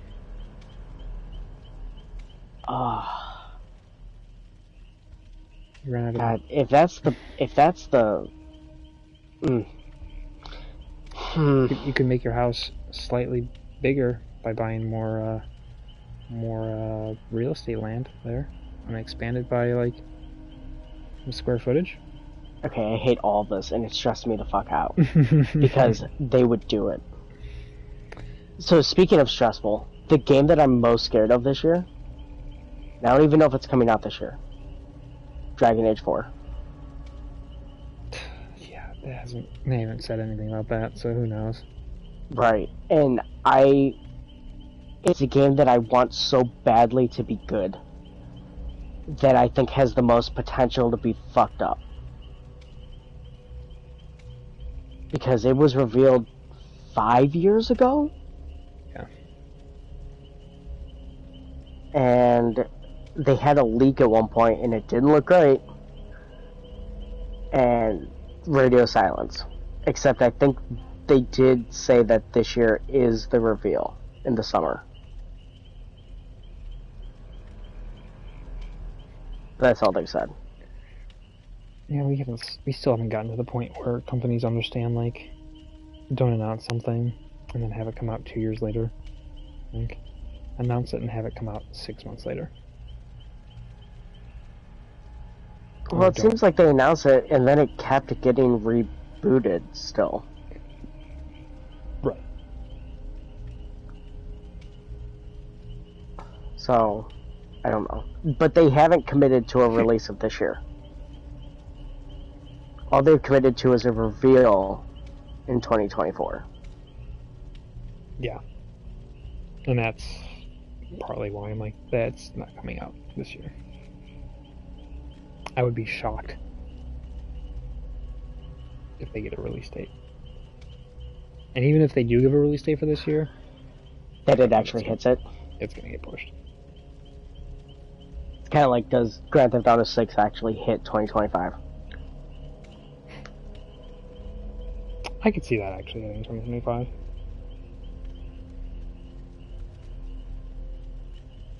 I don't think it hits spring. Did they say spring or did they just say 2025? I think it was just 2025. Ah. I'd like it to hit 2025.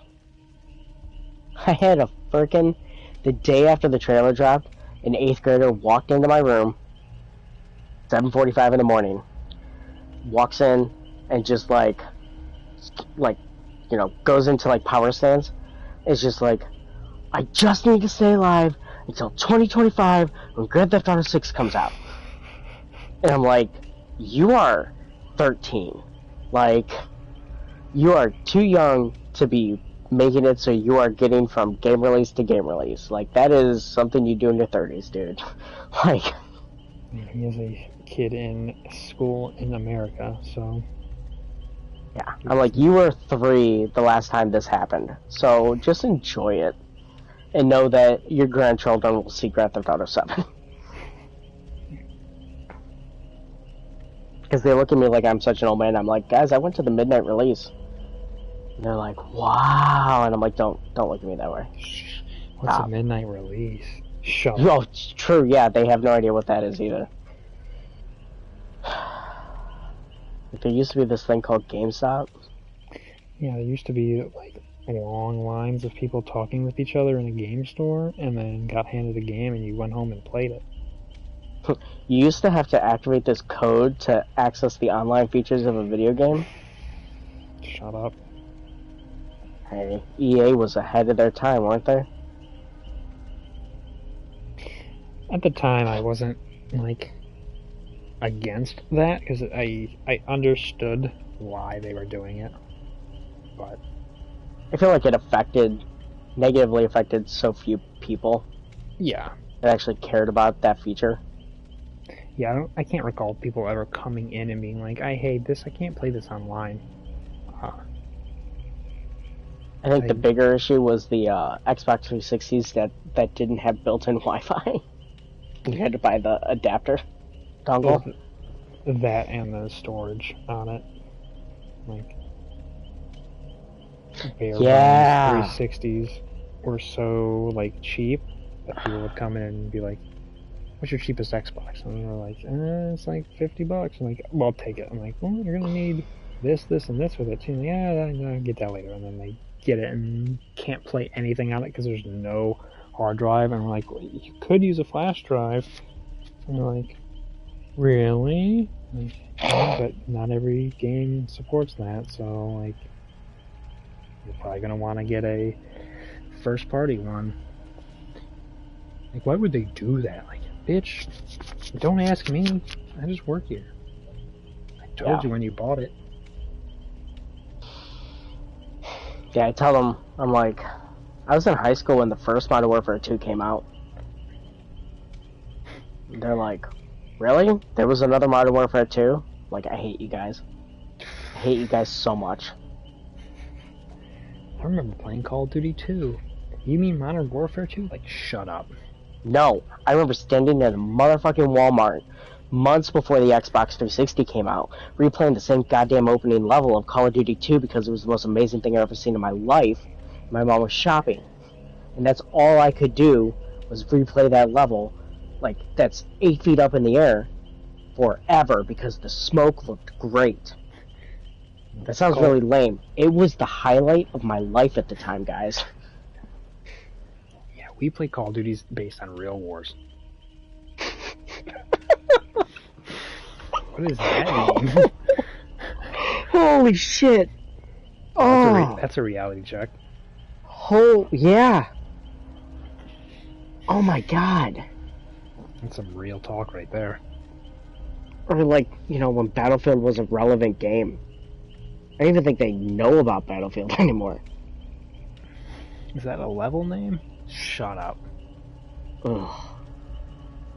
I hope the next I like Call of Duty. Which one do you like? Warzone? That... Fuck you.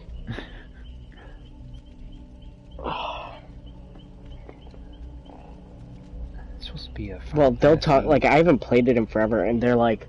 They'll talk about zombies. And I'm like, what are you guys talking about? And they're like, zombies. And I'm like, that's zombies? And they're like, yeah. And I'm like, okay, so when I played zombies, like, you were in a room, and you were boarding up windows, and you were just, like, fending off waves, and they're like, that's dumb. I'm like, that allowed you to play your game now. Like... Do you see the room you're sitting in right now? Imagine that's just the level. I would do better than you guys, so shut up. Like... Ugh. God. That first zombie level was probably the scariest zombie level I've ever seen. Yeah. Just like looking out into the foggy abyss, and they're just like coming at you like, okay, yep, this is terrifying.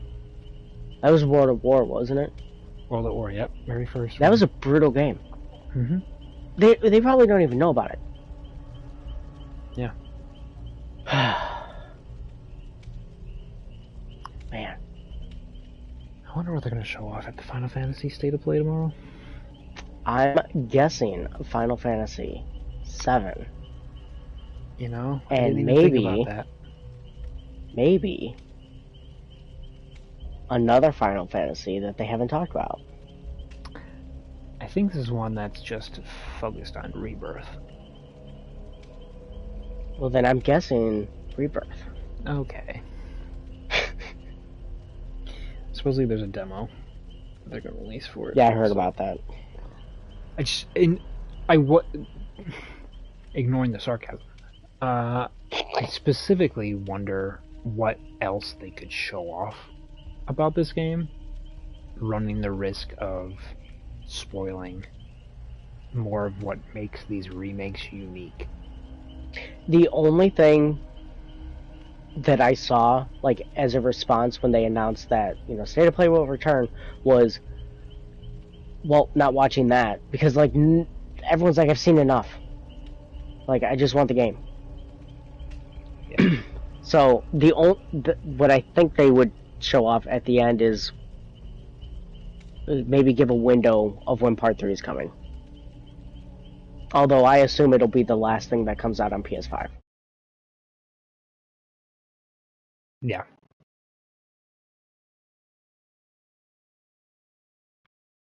Hope it doesn't hit.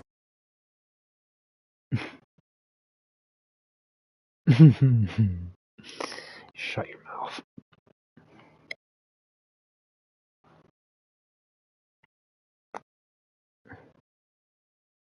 I wonder if they'd make it like cross-gen.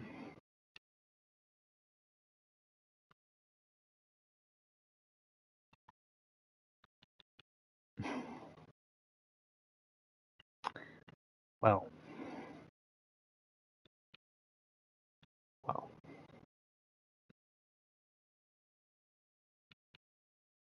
I don't have any comeback for that because it will make me very, very upset.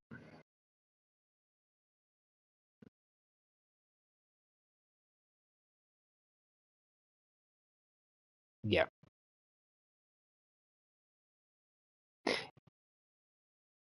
Yeah, and I feel like they're in a groove where they've got the assets, they've got the engine, they've got everything. So the time it took to get Remake out there was much longer than it was to get Rebirth out there. And in turn, I think whatever the third one will be faster.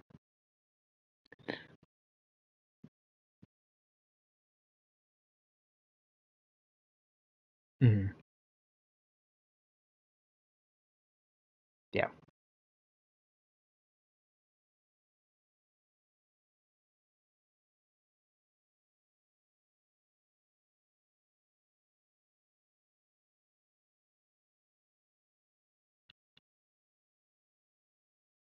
Yeah. And I mean, how long was Final Fantasy VII? It wasn't like a 300-hour game, was it? Not really, no. It was also the PS1 days, so there was multiple discs. It was a big game, like for its time. It was rather large for that. But no, it wasn't like a 300-hour plus game. But yeah, the balls that they have to break this son of a bitch up in three. In retrospect, looking at the size of games nowadays, I don't know if you could get away with making all of these all in one.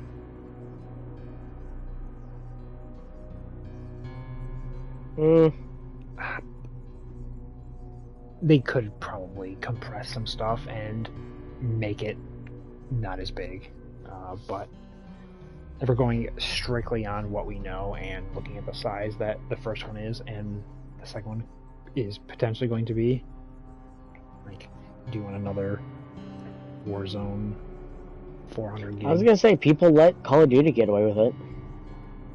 Why not a game they actually give a shit about? I feel like the Call of Duty people and the Final Fantasy people don't really cross those lines with each other. Oh, true. Have they said how big Rebirth is? I think it's like 100 gigs. Yeah, because it's not on the store, like size-wise.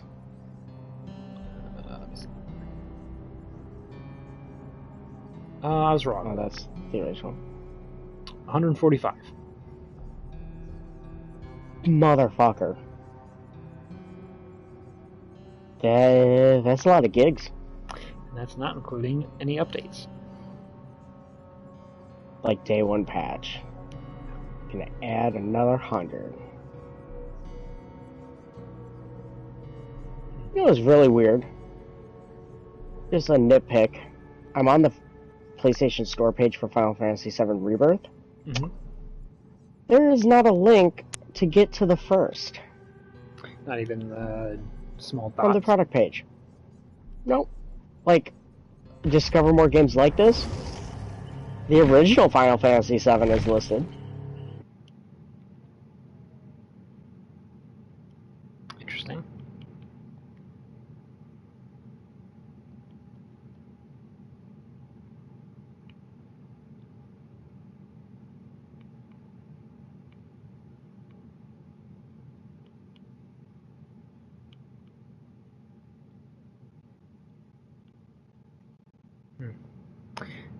Just download.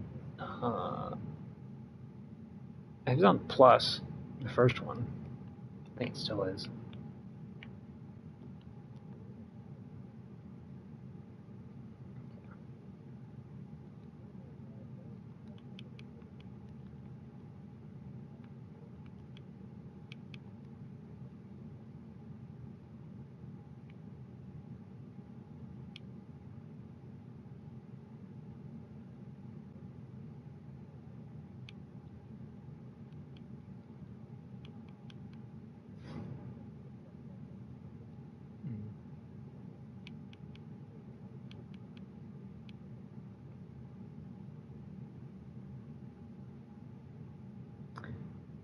There are airships in Final Fantasy games.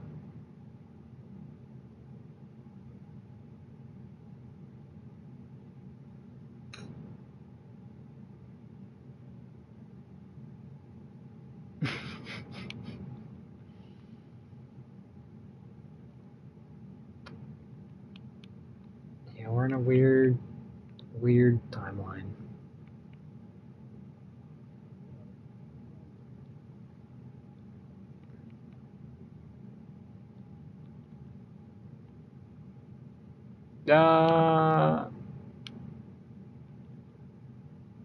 I know that he's into some crazy shit.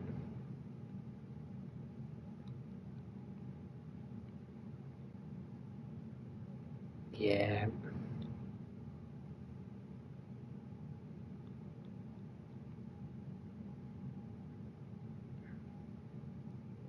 Hell yeah.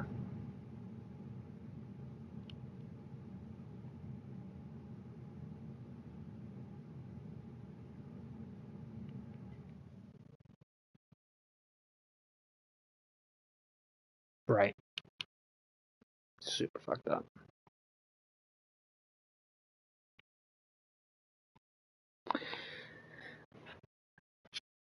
I was telling someone else this, like, it feels like one day that dude looked like a decently built older man, and then all of a sudden that dude was like hunched over and looking super rough.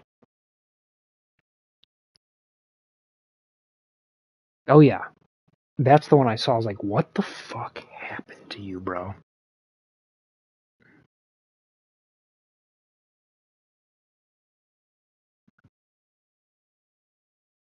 Mm-hmm. Yeah, he looked good.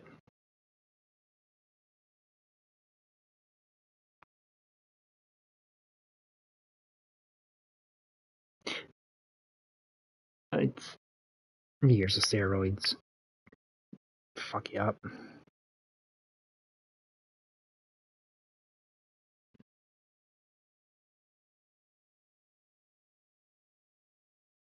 Yeah.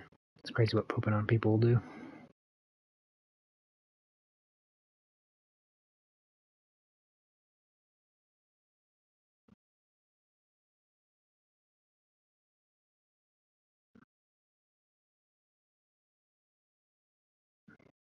Yeah.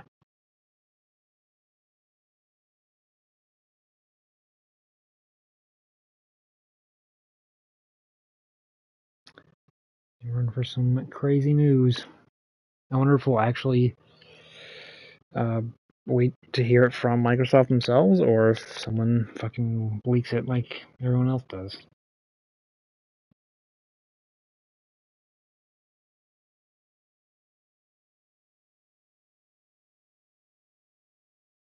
Yeah, and they wouldn't have made, like we said, that announcement unless there was some validity to it. It's just to what extent.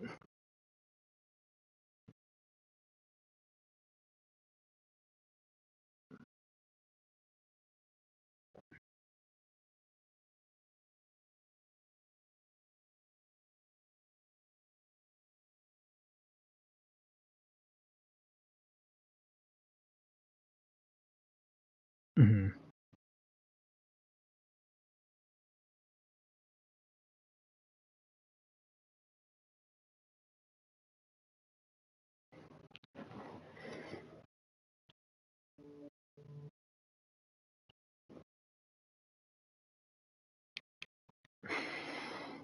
Yeah, that is the other side of the coin of like what were they told during this whole process, and then we're like, guess what? You're gonna have to build a second version.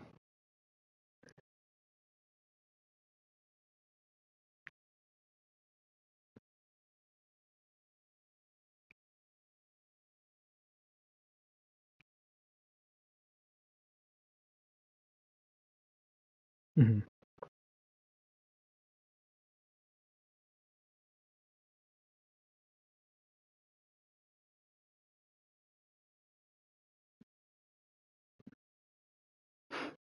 Well,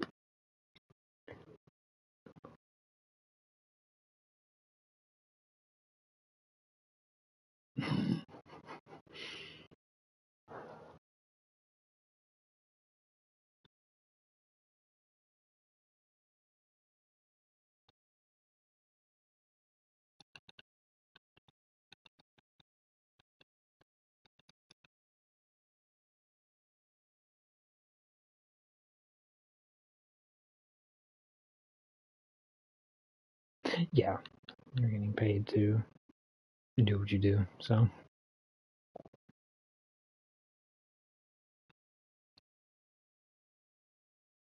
A bunch of those Blizzard CEOs fucking bounce now. Like they're getting their fucking paychecks and leaving. It's crazy seeing them like, hell yeah, Xbox is the best, and then all of a sudden, like, yeah, we're deciding to leave. Like, was this the plan from the get-go, or were you, like, looking at what's happening down the line and you want to get out now?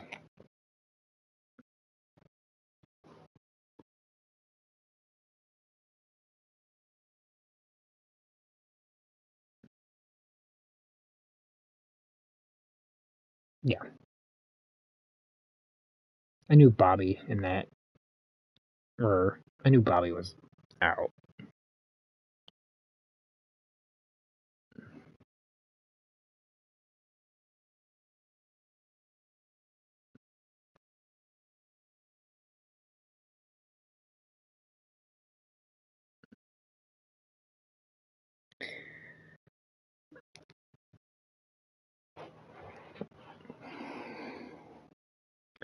No, it's all been, again, maintenance with getting things organized and set in motion.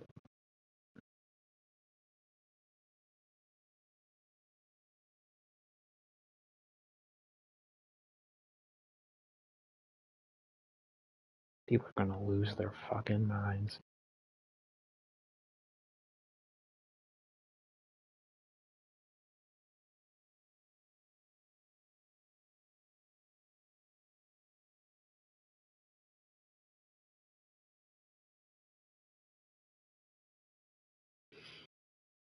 Yeah, there's probably a good chance of that happening.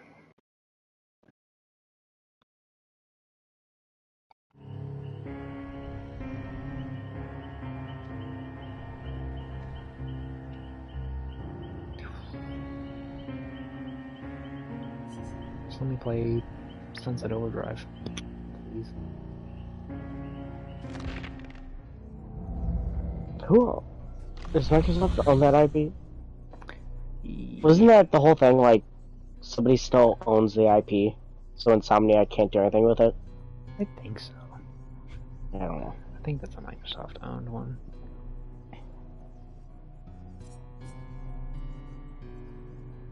Wouldn't that be funny if that was the one thing Microsoft didn't put multi-platform? I mean, it didn't sell well, so, like, there's no harm in not releasing it, but you'd still have to have some sort of dev work on it. Just think about it. In a year, we've gone from PlayStation's gonna lose Call of Duty to PlayStation might get Halo. Yeah. And Call of Duty.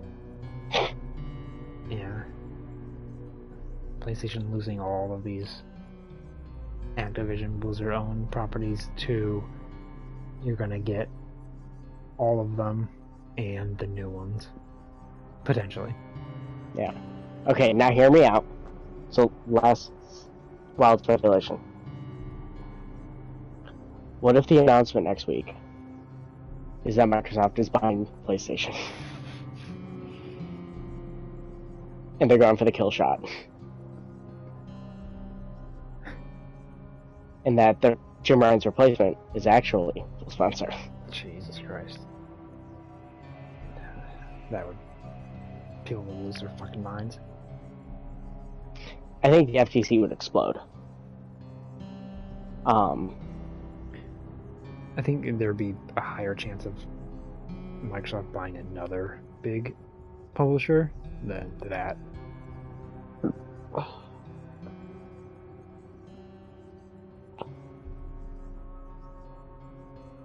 I feel like if Xbox leaves the hardware space, they would go on like a spending spree, because I think they could argue more effectively that they're not anti-competitive with Sony because they no longer have hardware to compete with Sony. Yeah, they're just putting it out on everything. Right. Sony's getting it. But we're the ones just distributing it. Yeah, and that's... Or publishing it, whatever. That's like the best case scenario in my mind, if nothing else changed, other than them just putting stuff out on other platforms. But the outlier is, how does that change Sony's like relationship with them, if there even is one? Like, do you guys just like come to an agreement of like, yeah, you won? Like, do they acknowledge that and then move on from it? Like, you did it. You've won the war. Now let's work together.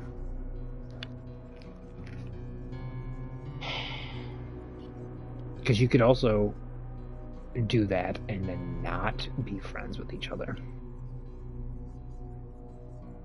But if Microsoft's going to turn into a publisher only, that hurts them.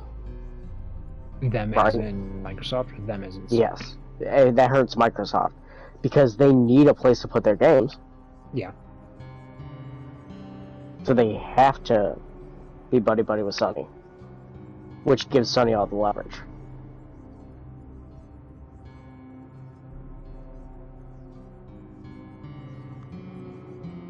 Yeah, the Humble Bundle for February leaked. That seems so trivial at this point.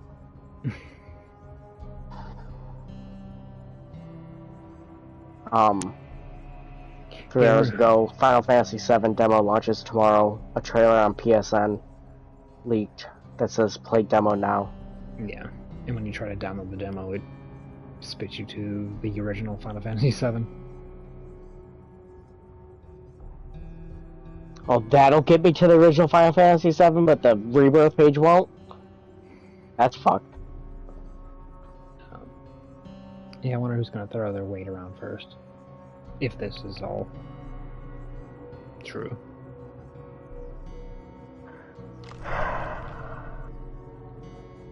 That statement just... Somebody said, Phil's statement gives me the same feeling as asking my dad if him and mom are divorcing, and he says, "I'll take you out to lunch tomorrow, son." And walks away. Yeah. Yeah.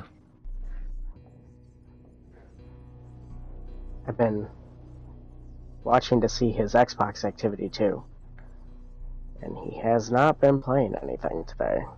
He was playing Diablo earlier. Nope. Diablo now. That's new. He was on at like 5 a.m. And it's like, okay, Phil, that's... either you're spiraling, or you left your Xbox on. Yeah, how would you pause that game and type up something a little more than that fucking "we're listening"?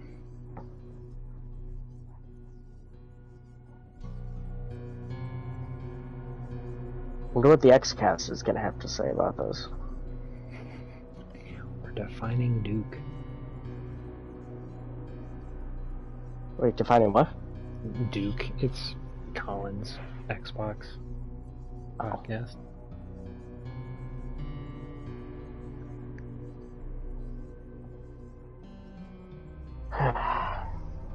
Yeah, do those companies roll those people into just different shows if this happens? I saw a lot of speculation about them. Like, they wouldn't have to, really. You can still talk about Microsoft specific things. Xbox will still exist. Just like Ubisoft. Ugh, God. I don't like that. Let's put out an Xbox launcher. They have one. They did. The Xbox app on PC. Not great. Wasn't the Microsoft Game Store before that? Maybe. I mean, they have the Microsoft Store. I mean, honestly, the Xbox app isn't fantastic, but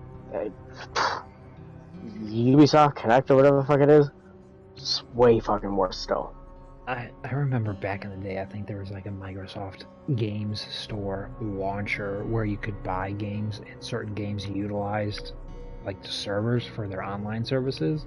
And then when Microsoft eventually killed it off, there's like some weird transfer process that didn't work very well, and people were super pissed off.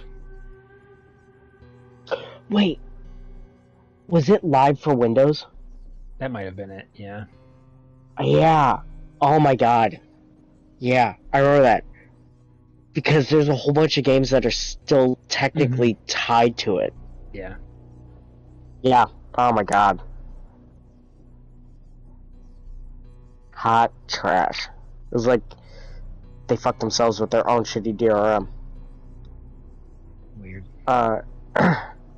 Somebody just posted an article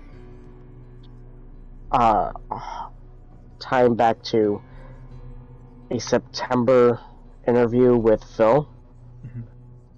In a hearing during the FTC trial. That was September? Jesus Christ. Okay. That feels like it was not that long ago. What is time? Right? Saying that if, quote, I can safely say that if we do not make more progress than this off console, we would exit the gaming business.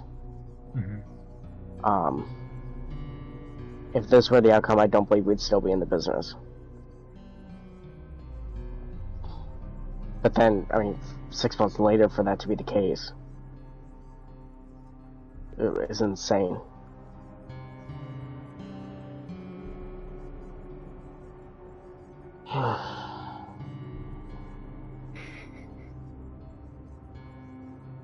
That's just sad.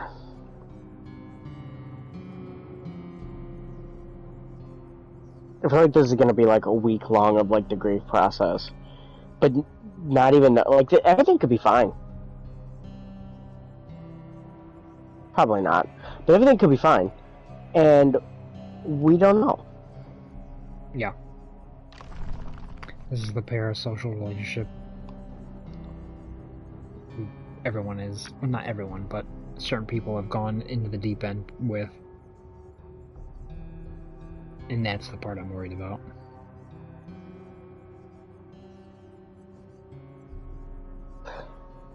I just think at the end of the day, I don't think this really matters to Microsoft. No. And so they're making decisions based on, like, this is such a tiny arm of the overall company. Right. That for, like, the industry, this is a third of the industry. But to Microsoft, it's just like an annoying little, like, branch that, when they're talking margins, is getting in the way. Yeah, this is a situation, I feel, where they're not making a decision based on the hardcore audience, and it's more of the perpetual revenue route, which I don't feel like any company should really make decisions based on hardcore unless you're tailoring to a very niche group, like video cards or whatever. But we're going to see a lot of people that have made their identity Xbox focused lose their mind. Yeah. And that's not to say PlayStation people wouldn't do the same if it was happening in reverse. Like, I feel like this, I mean, we saw it during the FTC trial. I mean, yeah, people are losing their fucking minds. People have their whole, like, personality wrapped up in companies that don't care for you on that level. That's the thing. Like, at the end of the day, it's like, yeah, Xbox has been winning by seeming to be gamer focused, but at the end of the day, they need to sell you shit. Yeah, They're failing at every step in giving you games for you to play. Or at least giving you games in a timely fashion that aren't everywhere else. Mm-hmm. Like, cool. Do you think, like... Sorry, go ahead. No, I was just gonna ramble. I mean, like, going back to, like, you know, they're putting out the focus on, like, subscription and like, or perpetual, like, income. Like, I know they're saying that, like, Game Pass isn't sustainable. And I get it. I think, you know, there needs to be a reset for the industry on how we're doing games. Because I think it was Shuhei was even saying, like, it's not feasible. These, like, big blockbuster games aren't sustainable. Because Sean might have said that. Oh, might have been Sean. Like, on his way out and right after he left. Yeah, because, like, the investment is so massive. Like, fucking Spider-Man 2 was $300 million. It's more than Avatar 2. And, like, people complain that, like, they don't want, like, Game Pass to be the norm. But they're also the same people that aren't going to be willing to pay more money for a video game, like, outright at launch. Yeah. To offset a cost because of how expensive these games are. Well, that, and you're essentially creating tablet kids with Game Pass. Like, you're creating an environment where people just assume, or the first question they ask is it going to be on Game Pass? And yeah, but, like, from a revenue standpoint for, like, a company, like, yeah, they either need to, like, this perpetual income is meant to offset the cost of these blockbusters, or the games are going to have to cost more money. Like, this is where I go back to, like, Grand Theft Auto will not be $69.99 like Grand Theft Auto 6. You don't think so? I think they will be the first because they can be. I truly believe they can price that game standard edition at $99.99 and it'll sell just as well. But no other game could get away with that. They did make comment on that stuff. Yes, and they were laying that groundwork for a reason. But I think they're the only ones that could get away with that. But then the other companies would see that and be like, oh, that's a standard, and then everything's just going to collapse. Yeah. Because tell somebody they have to pay $99 just to get in on Assassin's Creed. Yeah. The unfortunate truth is some countries out there already have that. I think Canada has, like, stupid expensive games and whatnot, which would only make theirs more expensive. Because they live in Canada. Well, move if they don't like it. Just kidding. That is fucked. I mean, the whole currency exchange rate. I mean, Australia too, like, fucking hell. Oh, yeah. The cost of games down there, I just couldn't believe how the exchange does not make it equitable. But, like, I never would have thought that 10 years ago, 11 years ago, sitting in my basement, watching the Xbox One reveal, that it was actually the beginning of the long end. Right. Possibly. Thanks, Don. TV. Remember they show the prices right on stage? Like, you could switch over to the prices right. Thanks, Bob Barker. The only cool thing that existed on that console was the snap. And they killed it. Where's Connect when you need it? My wife was so pissed when they got rid of the Kinect support.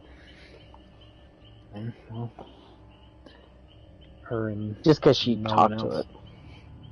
Yeah, like she could do the controls with it, like yeah, pause and play, and it had its uses and audience, but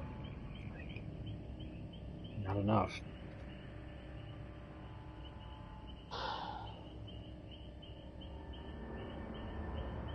And we'll have to have another get together once that news comes out, because I feel like we're either going to be disappointed in the sense of it's not what we think it's going to be, or it's going to be a lot worse. Yeah. I always thought Nintendo would be the one to get out of the hardware industry. They're always underpowered compared to the big hitters, so I think their profits are a lot more aligned with sustainability.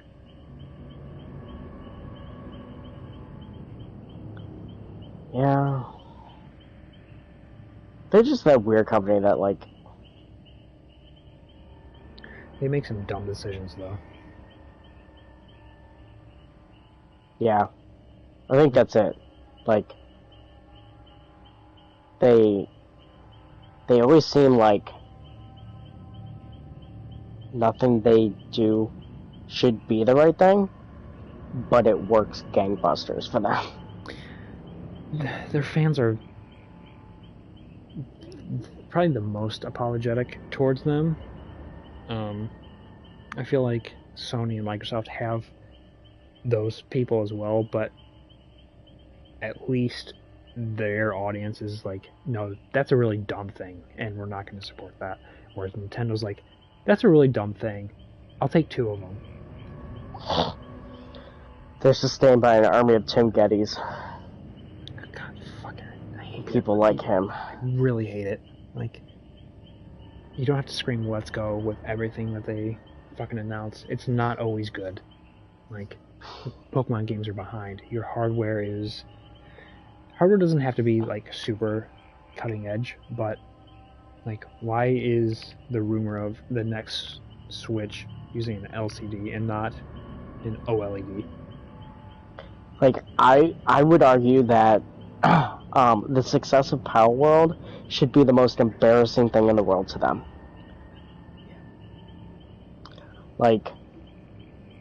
They're doing what you should have been able to do years ago. They're doing what we have talked about on multiple podcasts. And they did it, and shocker, it's successful. I was floored. I went back over the holidays, and because I always take my Switch to New York when we visit Rachel's family, and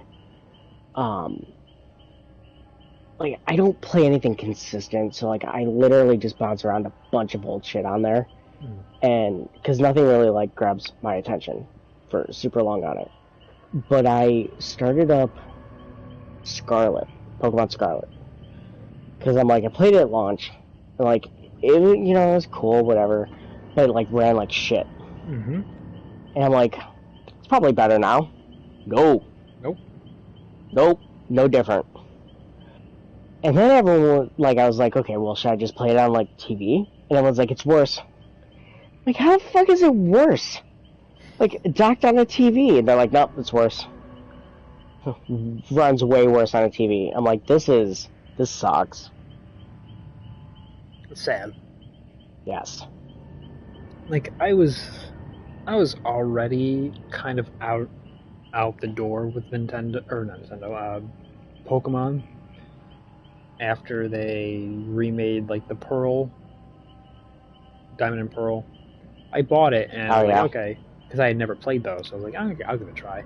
And okay, this is a high-res, actual 3D model version of the old Pokemon games. Cool.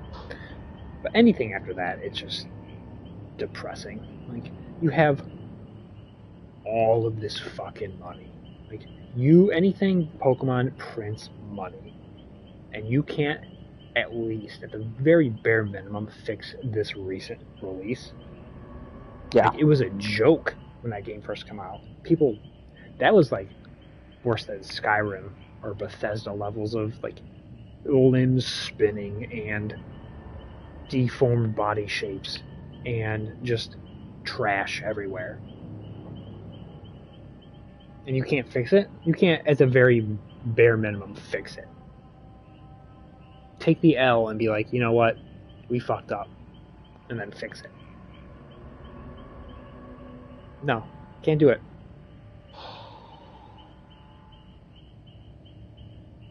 I mean, it's also really frustrating that, like... So, I mean, Diamond and Pearl were cool. Like, from the perspective of, like, I never... Were those DS or Game Boy Advance games?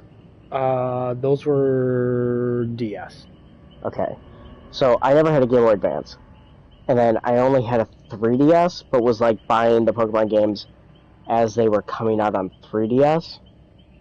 But, like, on my Switch, I really don't have an option for playing Pokemon Gold and Silver. Mm-hmm. Or Heart Gold and Heart Silver. You have a virtual Game Boy that's tied to my yearly paid membership. Yeah. That I'm supposed to be getting, I would assume, decent quality Game Boy games on it, which I'm not getting. Right. I'm left with Pokemon the trading card game. Right? Yep. Or, you know, like on the N64 emulator, a Pokemon Stadium that doesn't really work. Like, you're playing, like, training mode? Like, I don't know. Like, all this shitty, but, like, I loved Gold and Silver. Favorite Pokemon games. Can't play them on Switch. And then if I bought a 3DS, like, let's say I didn't own one and I'm buying one for the first time, that service is shut down, so you can't buy it on that now, either. Right. But then they're the most militant about people emulating.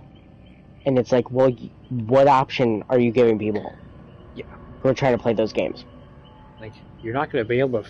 If you do find a physical copy, not only do you have to have the hardware to play it, you also have to pay these disgusting scalper prices because there's no other way to play that game. So you literally have to, if you want to enjoy these, because why would Nintendo preserve their rich library? You have to pirate them. Mm-hmm. And at this point, it's like, I can't fault anyone for doing that. Yeah. You like, shut I down have them... you shut down every avenue for that. I have the ROMs on my phone. Mm-hmm. But it's just not the same. No. Like, it's like cool that this works. And, you know, really nifty that people have gotten it to work. Especially on, like, my iPhone's not jailbroken. Like, it's not altered in any way. Mm-hmm. It's like people have gotten it to work successfully. And it's like, that's really neat. But, like, playing on a touch screen is not the same experience as playing on a Game Boy or playing on a console with tactile controllers, which, you know, adds to that why I love those games, like that nostalgic feeling. Yeah. And that's frustrating. That type of thing has also become, and by that thing I mean the ability to play on physical, like, handheld devices has become more readily available. Like, I see them all the time on random TikToks of, like, people showing, like, this little emulator Game Boy shaped thing. Like, that's cool. But then you go and look at the price, it's like, I don't want to spend $150 on that. $200. Yeah, I've got one in my cart on TikTok because they came out with a new model, so they're trying to get rid of the old one. Which the new model looks like shit, and like I would not need it. Because it adds like joysticks to the Game Boy, and it's like nobody needs that. No. Game Boy didn't have one. Why would we need one? Because it probably doesn't change the movement of the characters. So like Makes you're it still more moving into frustrating. D-pad fashion. Yeah. With a circular thing. So yeah, like the handheld gaming console is $48.39 with a 40% off discount, so it's $29.03.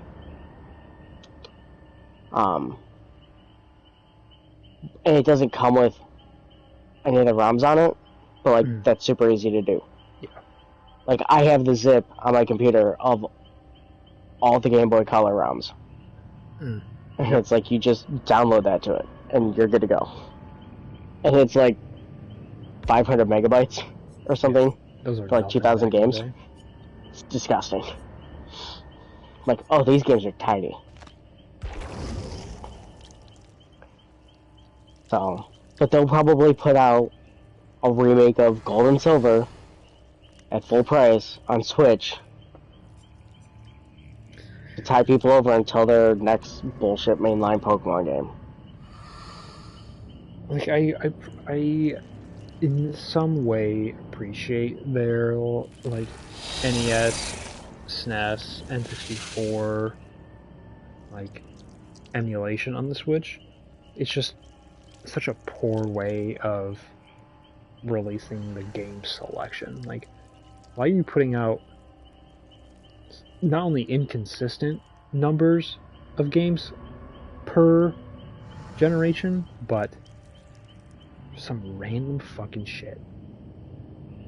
Like, European only platformers, like non-translated games in some instances. Like,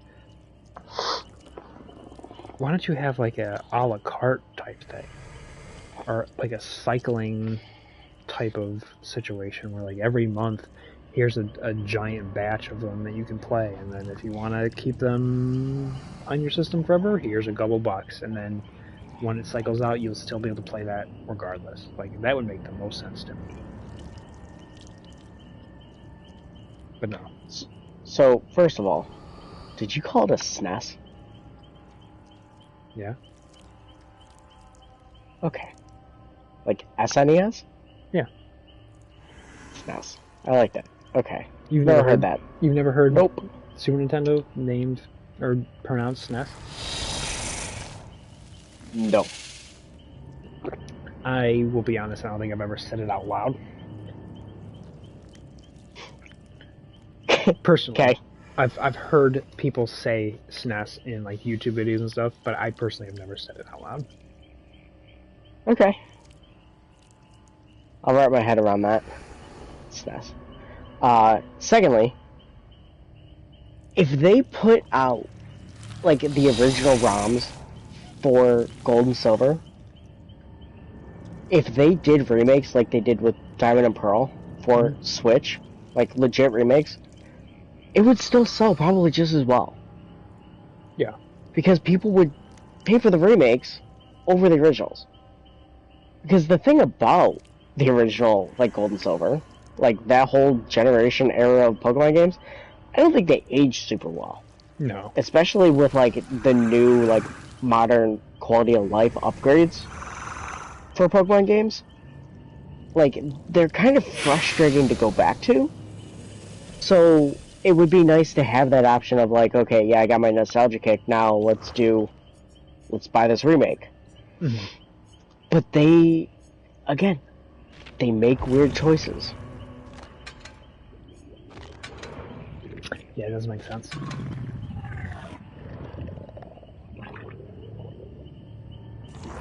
But they make money. Like, they got people like wrapped around their finger.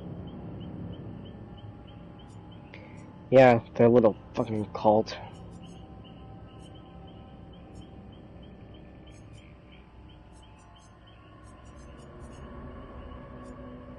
They're gonna be insufferable this year too with the new Switch coming out.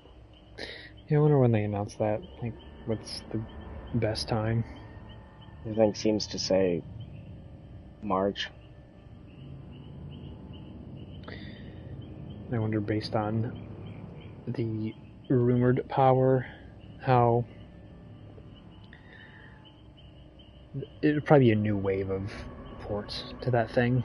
If it's PS4, levels of power.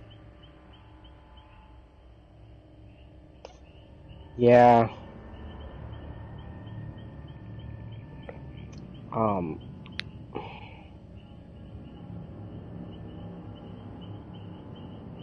Yeah, because they probably won't do, like, backwards compatibility stuff. You don't think they'll do backwards compatibility with OG Switch? I don't think so. Have they ever done that? I think Nintendo's really the only one that does backwards compatibility with, like, at least the prior generation. Oh, so, like, family line, they have it. So, like, 3DS was backwards compatible with DS. Yeah. Game Boy Advance with Game Boy Color. Game Boy Color with Game Boy. Original So theoretically, DS yeah, now we're on the Switch Boy line, yeah. Yeah, so I feel like Switch 2 would at least play Switch games. Whatever comes after the Switch 2, potentially not, unless they've just decided they're going to stick with this hybrid model. You know what's really funny? We never ended up getting a Switch Pro. No. Years and years of rumors. And people just confident that the Switch 4K is coming. Never happened. I wonder if a lot of those were just the next Switch. The dev kits of this getting out. Yeah.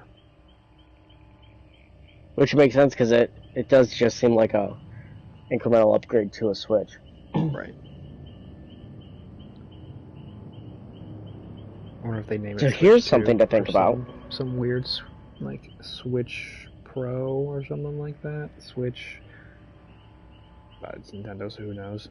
Switch loop-de-loop. So it'll be the Switch U. Park dose. Yeah. Let's say Xbox murders their hardware. Mm-hmm. And the Switch is only... Did I say Nintendo? No, Xbox. Yeah, Xbox murders their hardware. The Switch is only, like, confirmed to be basically a PS4 in power. That does really mean that Xbox can only work with PlayStation for new releases and, content, because the Switch wouldn't be able to handle it. Yeah.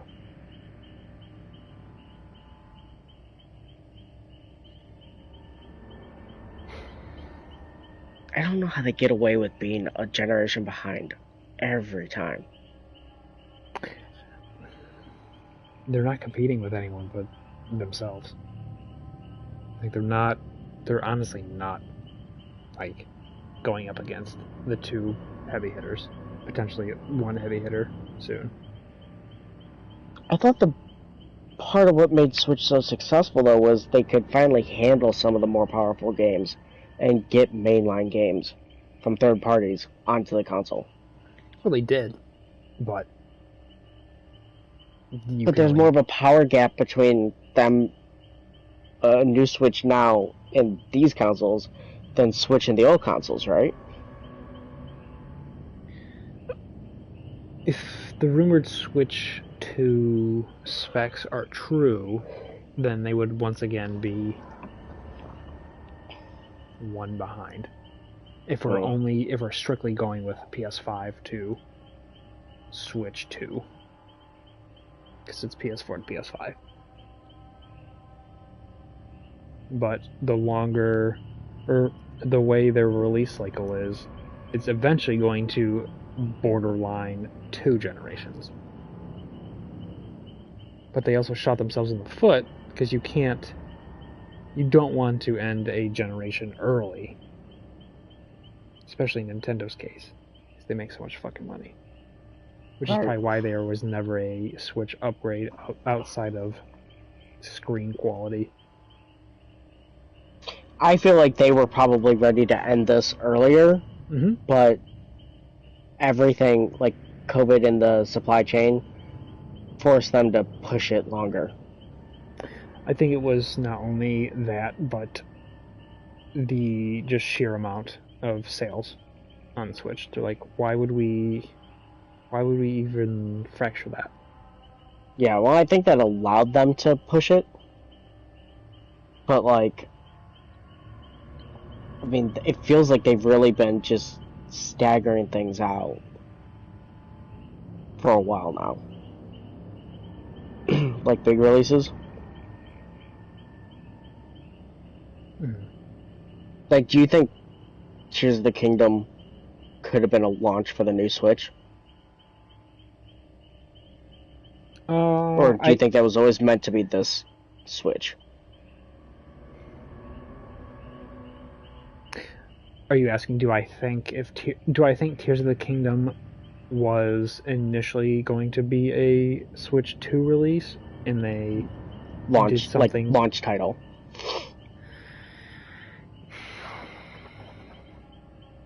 And the game just ended up being ready before the console. Because they probably, at that time, couldn't guarantee they could make the consoles for a launch. That's hard to say because there's been no indication or leaks to. There's been nothing that has leaked that says that they cut anything from Tears of the Kingdom to get it on the Switch. If that type of stuff came out and they're like, oh yeah, we had these whole extra areas, but we had to get rid of them, then I would say yes. But I think it was... Well, theoretically, it could have been the same game, right? It would have been cross-gen. Yeah. But the console just wasn't ready. So, the game was ready, so you gotta put the game out. You could also argue any game that comes out midway through a generation would be that, right? Yeah. So it's hard to say.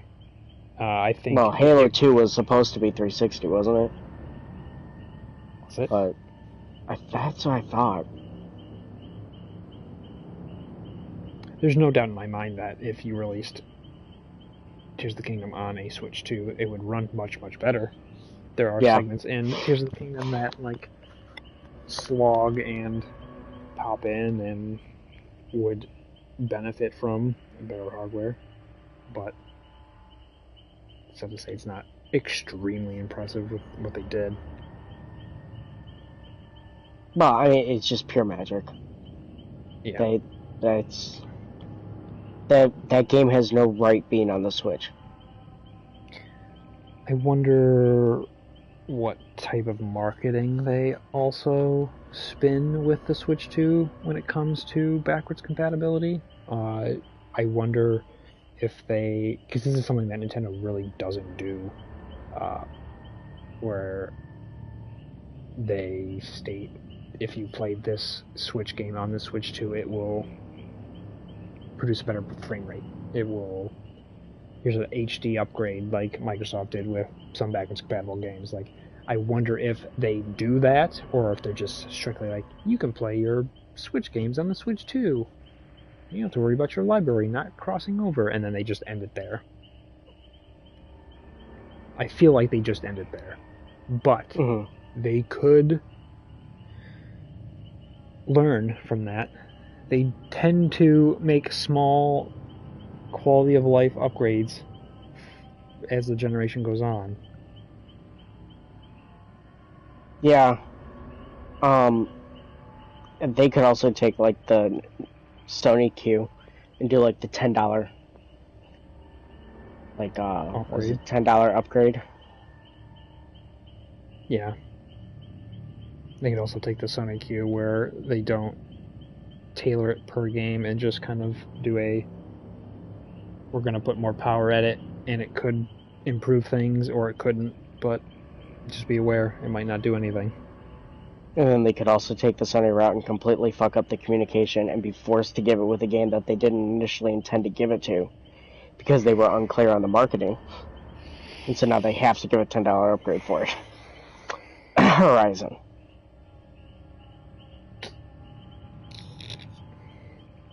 But hey, They learned with Last of Us Part 2. Wasn't that a clusterfuck? Like, didn't a bunch of people buy it full price and then they had to give, like, refunds? Yeah, but that's not on Sony's side. That's on fucking idiot's side. But it also shouldn't have allowed them to, right? Because Yeah. I couldn't buy The Last of Us Part 2 remaster at all, like, pre-order.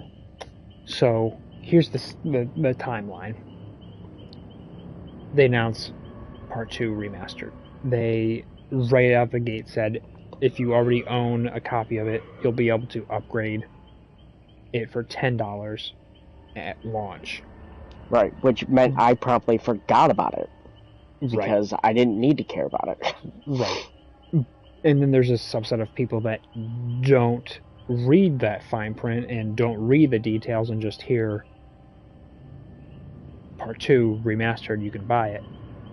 And for probably up until a month before the game was released, you could buy it. I could go in there and buy it.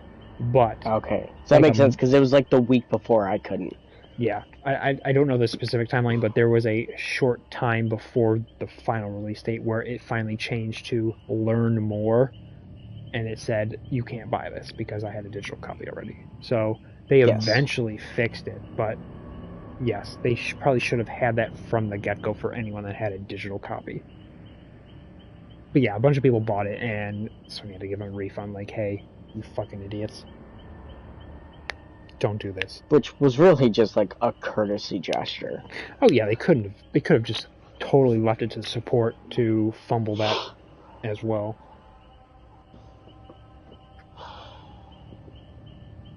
Which that whole system's a fucking nightmare.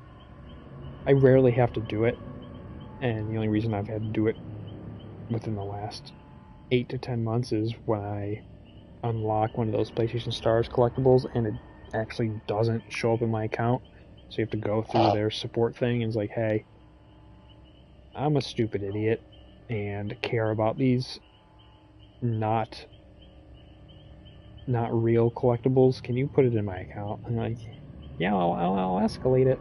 And then like a week later I'll get an email saying it's in your account now. I'm like, yay. And then I promptly like, I'll go back to being depressed because this helped me in no way possible. This improved my life in no way. Nope. Can't even see it on the system yet, because cool. Ugh. Yeah, I don't think I've ever talked to their support. It's really hit or miss. Like, it really depends on who you get at the time, and if you're a level 4 stars member or not. No, I just always love when people like share screenshots and like what support says is gospel. It's like, dude, they don't know. They literally, they don't know the answer to your question. Yeah.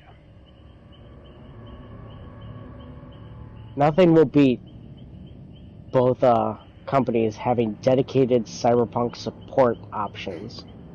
So, following that release. I said you knew a game launch was fucked when my wife knew about everything. Because I remember being in, like, the other room. Like, we had, like, a front room attached to the living room. And she's watching TV, and a Cyberpunk commercial came on. And I just hear her yell, "They've really got balls to still show commercials on TV." And I'm like, oh, goddamn. You're aware of everything?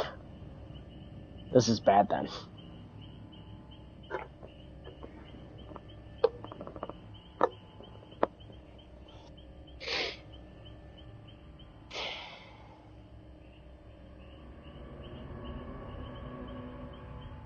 Well.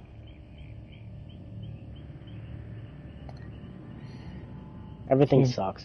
It really does. Maybe Putin will nuke everybody on Sunday before Phil can do it to our hearts. Is Putin going third party? What? Is Putin going third party? selling all those warheads. That's the secret. Is Russia's buying Xbox. Putin's buying the Xbox name, buying all those dev kits. Yep. Gears of Stalin. Hate it. Replacing every game on this storefront with just Metro. Oof. Or Stalker. Hey, that new Metro looked good. The VR Yeah. looked sharp. I haven't used my VR2 since the Horizon game. But the Metro one has me intrigued. Yeah, I still don't have the VR headset. I have the Quest 2, and was playing a lot of things on that.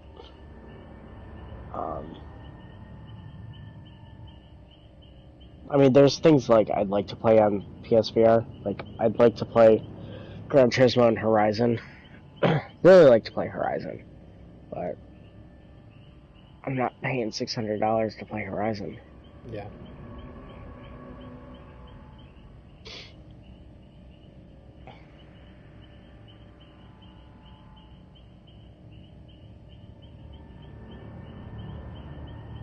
Alright, well, I gotta get back to my other hell tomorrow morning with work. Oh. Same.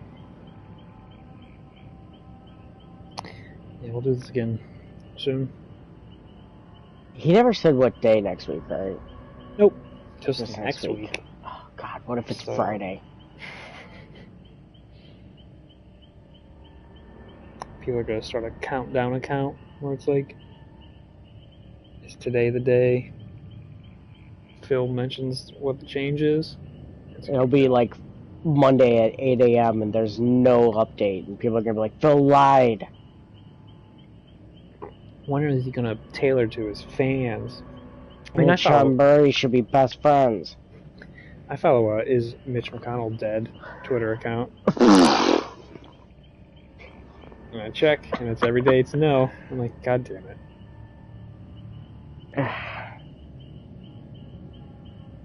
Dude, Xbox is gonna die before Mitch. It's disgusting. I mean, there's still time. But that's devastating. It's got 6 days. No, he'll live forever. The worst ones always do. Pure evil doesn't fucking die. Sorry, people keep talking about the hamburger from heaven. You know, Trump dying, like from a heart attack. Yeah. It's like, you know, he's gonna live to be like 98. Yeah. Apparently, the king has cancer. I saw that. They are very specific about saying nothing about the type of cancer, just that he has cancer. Well, they made sure to say that it's not prostate, because he just got a prostate exam done. Yeah. People were saying if you put everything together, it sounds like bladder cancer, which can either be fine or super aggressive. Doesn't sound like there's a middle. Yeah. That sucks. Could you imagine, though, you wait your whole goddamn life to become king, and in the first fucking year, you get diagnosed with cancer? His mother's just looking up from hell with a middle finger like, I got you, you son of a bitch.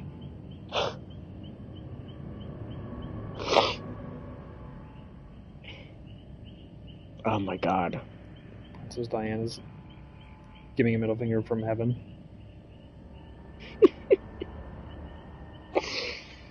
True. Now the bald one's gonna be king. Great. Or they could just end it, and no one becomes king. But, they do so much. Like, inbreeding.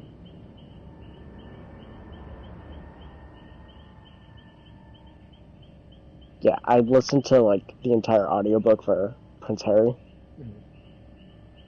And like when it was done, it was like, that was interesting. I don't feel like I'm any more on your side after listening to this. But like, thanks for the entertainment. Yeah, I'm not on your side. Like, yeah, I'm still like neutral. Like, it sucks. But everybody sucks here. It's like that Am I the Asshole subreddit. It's like, everybody sucks. Yeah. Your side just sucks a little more because your wife isn't white. Yeah, I mean, talk about Which is plot fucked twist up. of the century. I remember saying that to my mom, being like, when I got to that part of the book, and I'm like, yeah, that was a big concern. And she's like, wait, Megan's black? And I'm like, that tells you the difference of perception between us and the Brits, apparently. Yeah. Which is pretty insane.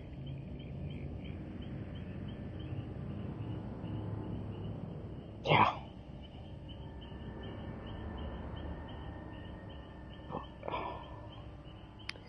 Well, I will let you go. You both have the worst of life tomorrow. Yeah, I get to get yelled at by 12-year-olds and 10-year-olds all day.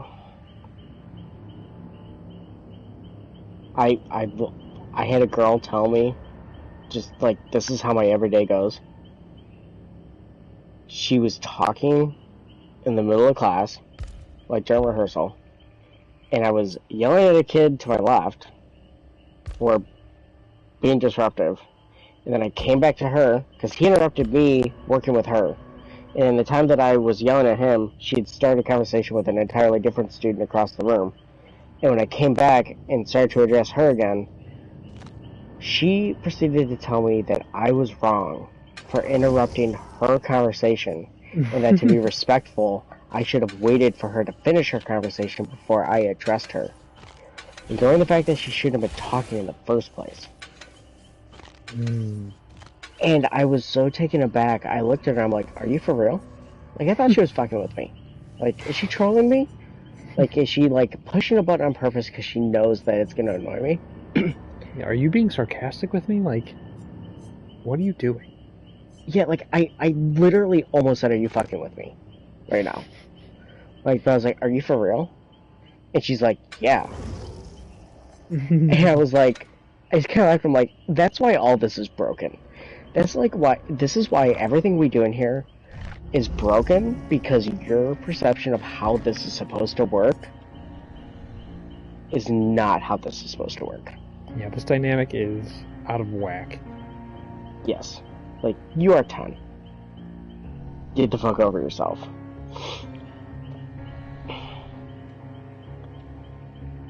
So, that's every day.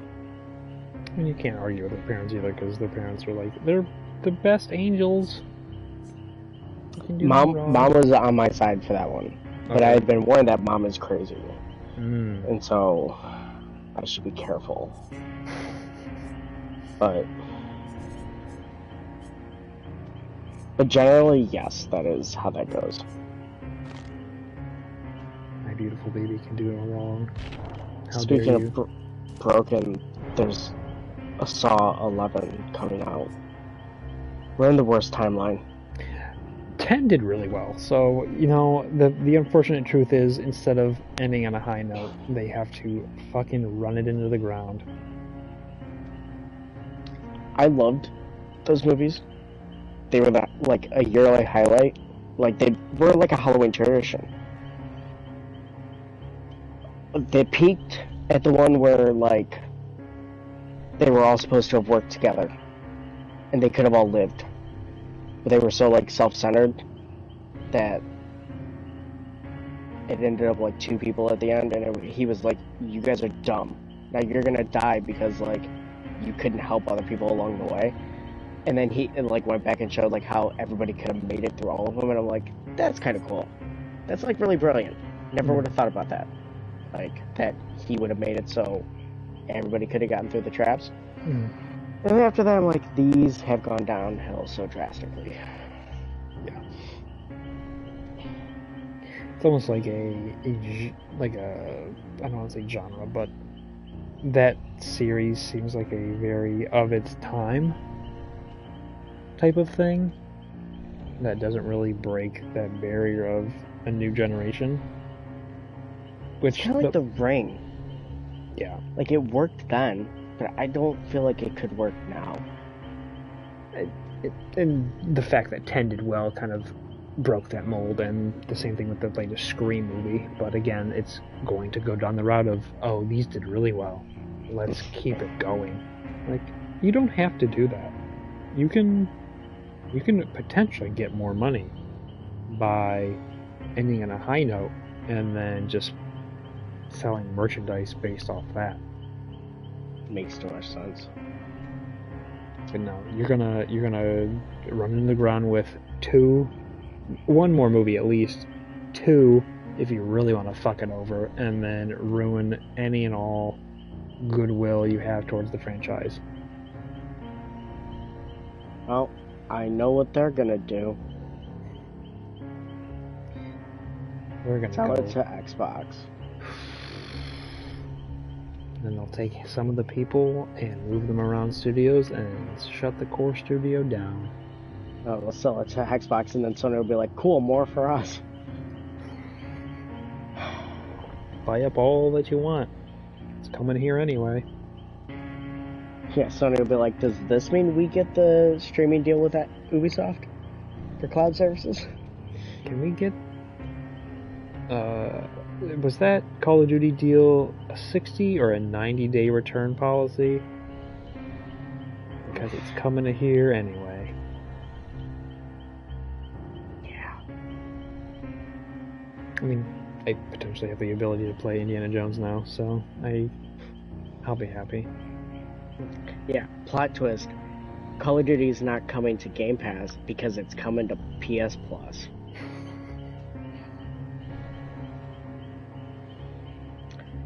Now I'm sad again. Okay. What a good Well, way that was to a fun go to sleep. Full circle. Yeah. Sad, happy, sad. Well, who knows? Maybe they'll announce sooner. Doubt it. Let's not make you more sad before then. Yeah, this point, fuck it.